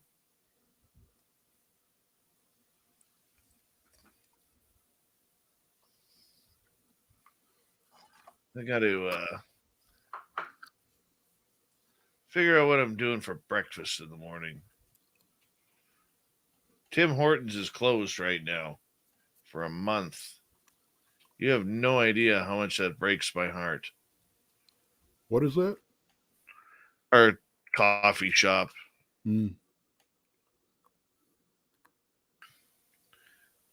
Minus 22 tonight. You sick bastard. That's insane. God. You know that bad cold that bad cold snap we hit 0 and it froze everything up down here. I mean, we weren't nowhere near prepared for it. Yeah, that was a couple of years ago for you guys, eh? Mm-hmm. Yeah, that was nasty for you guys. Yep. I'm not gonna lie. I mean, I know a lot of people passed away from power going out and all that. That was like really, really sad. But I mean, when you're down there, I mean, how do you even prepare for that? You can't. It's a No, that's once in a a life. 100-year storm. You know.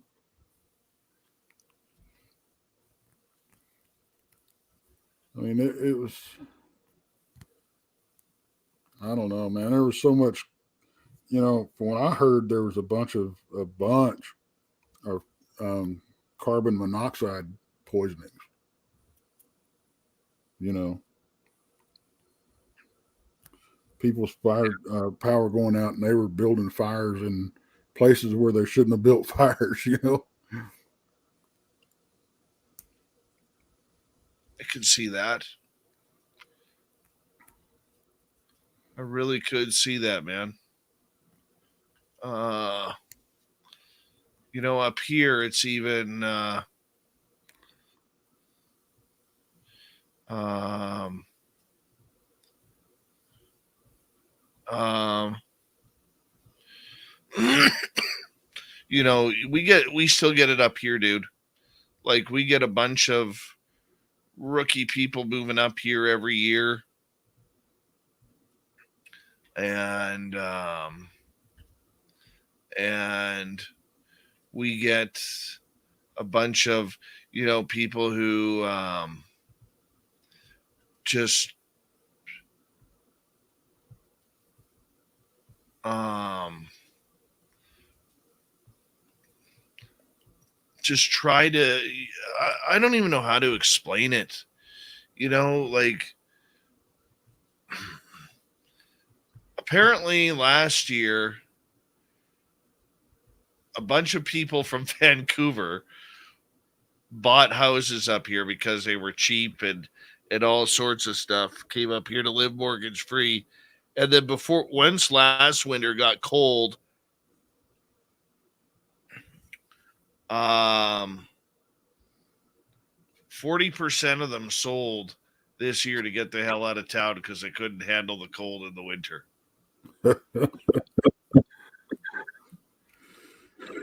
Do y'all have to? Do y'all have to have engine block heaters and all that kind of stuff up there Oh yeah. on your vehicles? Winter tires as of October 1st are mandatory, Oh wow! or mud and snow tires. They're mandatory from October 1st to April 1st. Except most people keep them on to May 1st because Mother Nature is cruel for spring here. What else? All vehicles that come up here have block heaters in them.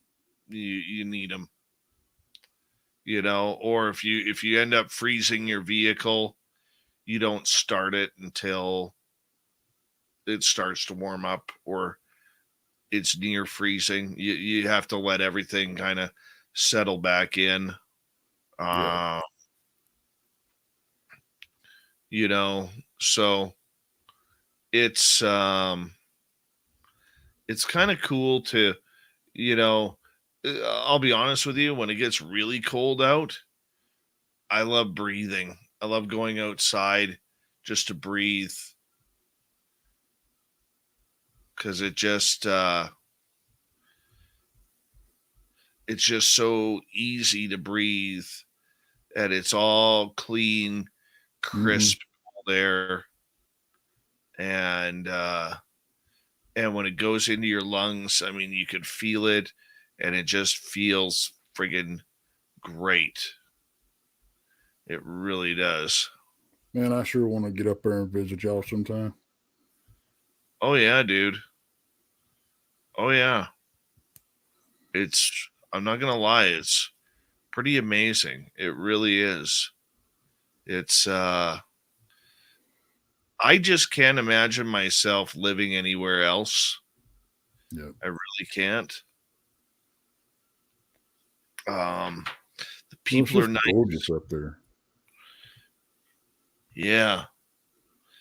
It's pretty cool. Like, I look, like, from my daytime place of work, I can look east towards this one mountain called Mount Timothy, and you can see the radio towers and the cell phone towers on top of Mount Timothy. And that's probably, as the crow flies, 15, 17 miles away.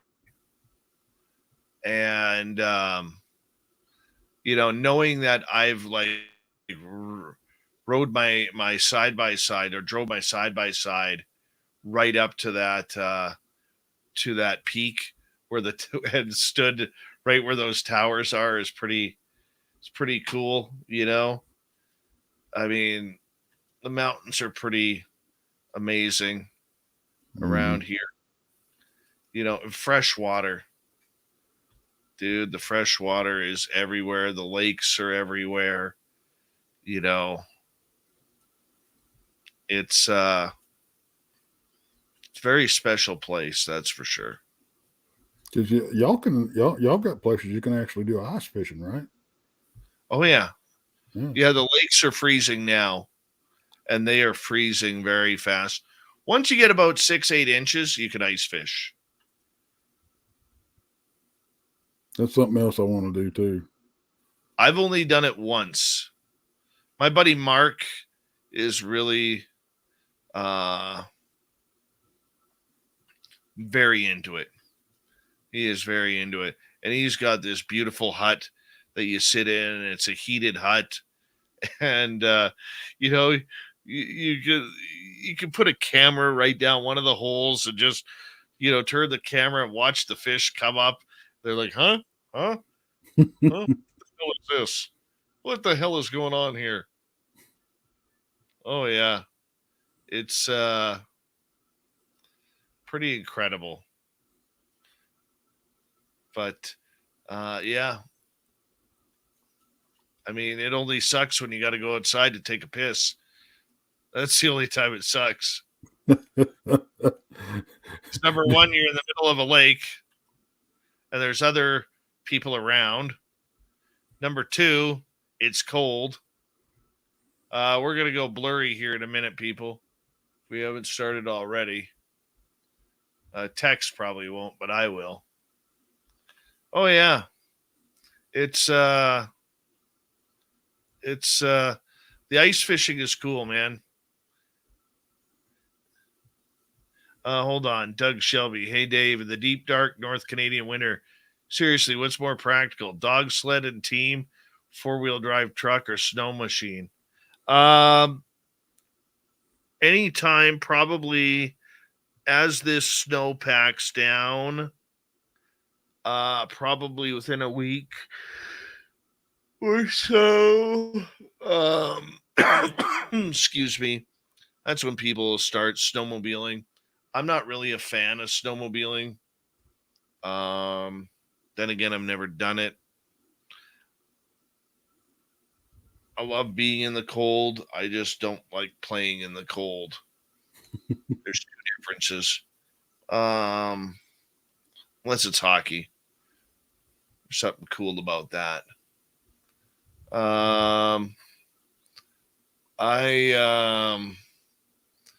So, like, for instance, right now I'm driving. When I drive into town now, I'm in 4x4. Right. There are certain parts of the highway that just are pretty shaky right now. So we got hit pretty hard over the last few days. But it's cool when it happens, man. Yeah, it was snowing in Amarillo the other day. They got quite a bit.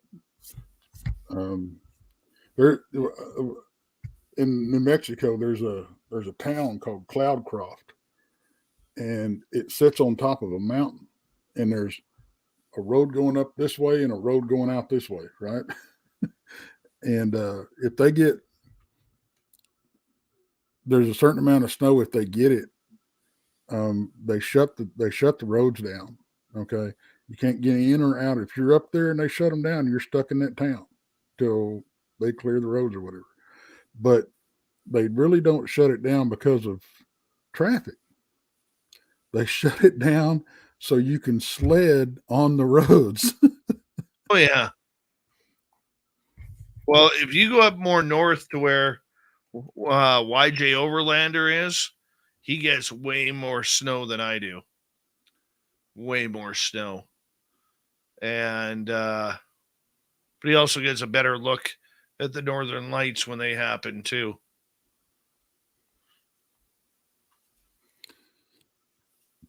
Yeah, that's the side I'd like to see too, before I check out for the last time. They're beautiful, dude. I've only had it once over my house where like all the colors that you see on television or on YouTube were like that. I've only had that once over my house, and that was probably 4 years ago. But it was incredible. I mean, like you see, excuse me, these giant pillars, like literally like pillars that are like, how'd you put it? You know, the old school cathedral churches where they have the pipe organs and you see all the pipes lined up. Well, it's almost like when the light hits it, the pipe lights up, you know, and you got like bing, bing, bing, bing, bing, bing, bing, bing, bing, bing. And then all of a sudden you'll get the swirling and all that. That's really cool. That's really, really cool. Yeah, me and the wife want to do an Alaskan cruise. You'd see them then. Yep. You definitely see them then. And yeah, YJ probably. Oh, he's at minus 32 with the wind chill. Yeah, it's minus 16 here right now, YJ. How much snow do you have? We got about 4 to 5 inches here.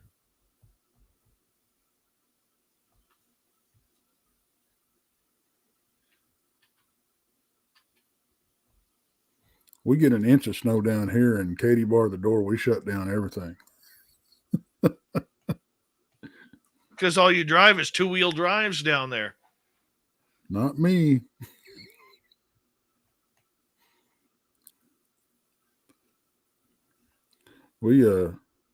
Well, the problem is down here, we get more ice than we do snow. Oh, the ice sucks. Ice really, really sucks. We'll get half an inch of ice, and then we'll get an inch of snow on top of it. You know? See, here they they spray the roads with a de-icing chemical. You got 12 inches of snow already. Holy shit. That's what I said. He gets way more snow than I do. Yeah, my Jeep has about 5 inches on it right now.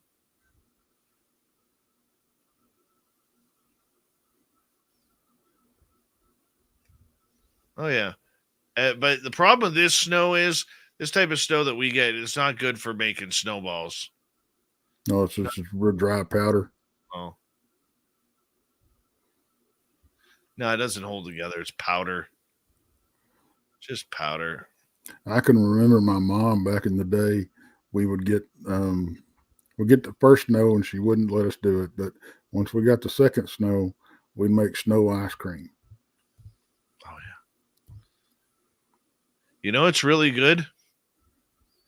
Take a glass, like a nice glass, doesn't matter however much you want to drink, and you take it out and you fill it with snow, and then and then you pour Fireball on it. Oh, sounds interesting. Yeah, YJ, I got my Jeep back about 2 weeks ago, 3 weeks ago. I got it back. Get this. I have a soft top Jeep, and my Jeep was parked outside my daughter's apartment. And these morons tried to break into my Jeep. All they have to do is unzip the windows, man. All they have to do is unzip the windows, and they're in. No, no, no. Instead, they try prying the roof off that sits in between the door and the frame. So now my soft top, which is say straight like this, is now bent out a little bit like this. I got to figure out if I'm going to make a insurance claim on that or not. Well, there's a reason they call them dumbass criminals. Oh, it's a soft top, you frickin' morons. You know? It's very simple. It's very, very simple. Unzip. Anybody can break in. That's why we don't leave anything in there. Okay? Because it's simple. You want in? You just go in. Tex, give me a minute here. I'm gonna go to the bathroom. I'll be right back. Yeah, no problem.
Sorry about that, buddy. Oh, good, man. Yeah, man. What a good night. What a good night. Hey, you're helping me pass the time and stay awake till I can go to bed. Time you got to go to bed? Oh, I usually go to bed about daylight. Oh, why? Because I'm working night shift. Oh, Jesus. Yeah, my shift. We had a guy die, and there wasn't nobody else going to take the shift, so I went ahead and covered it. And it's probably going to be till after the first year, but so the shift is 5 p.m. to 5 a.m. So, oh man, that's why I started doing these late night owl shows. After you get off air, about 2:30, 2:45, I'll crank up a show. Oh, why not, man? Why not? It's, you know what? I figured I'd be sitting there talking to, a handful of people. I had, 30 to 60 in chat so far. Oh, nice. So, yeah, there's crazy. 2 times that are totally undervalued.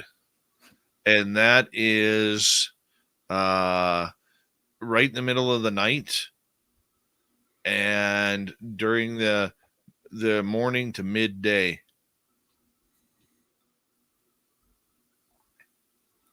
Grander's asking what he stroked out. Thank you, man. He's a good dude.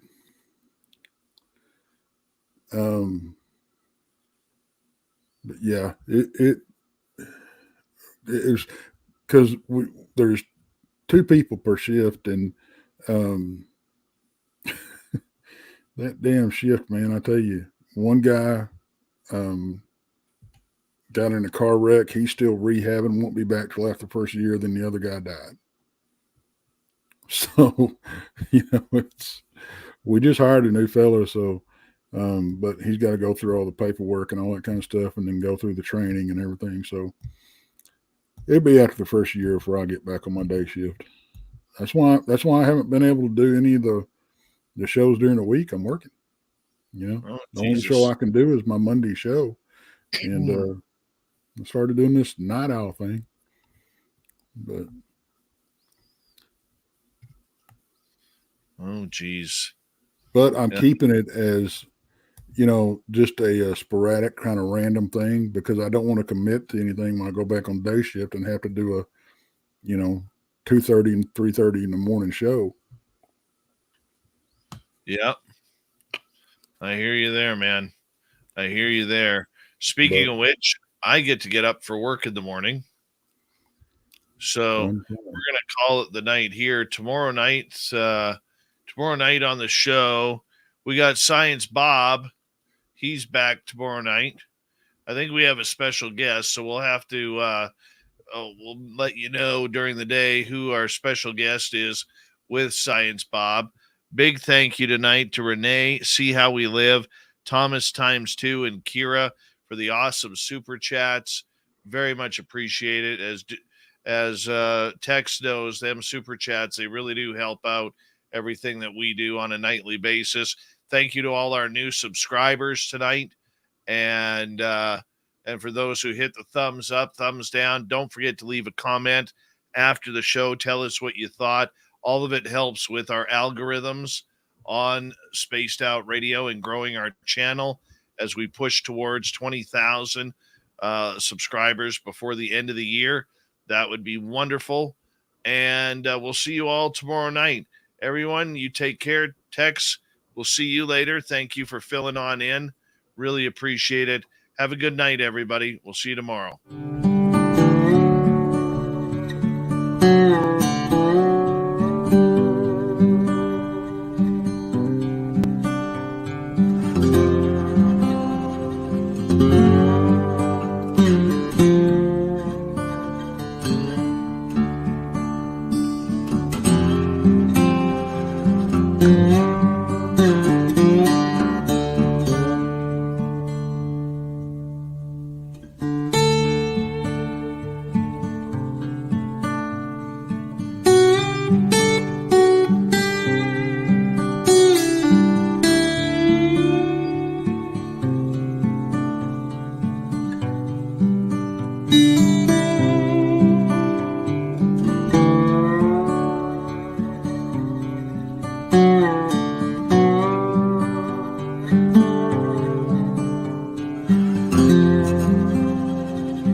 Stay healthy, my friend. You too. You need bail money, give me a call. Always, Dad.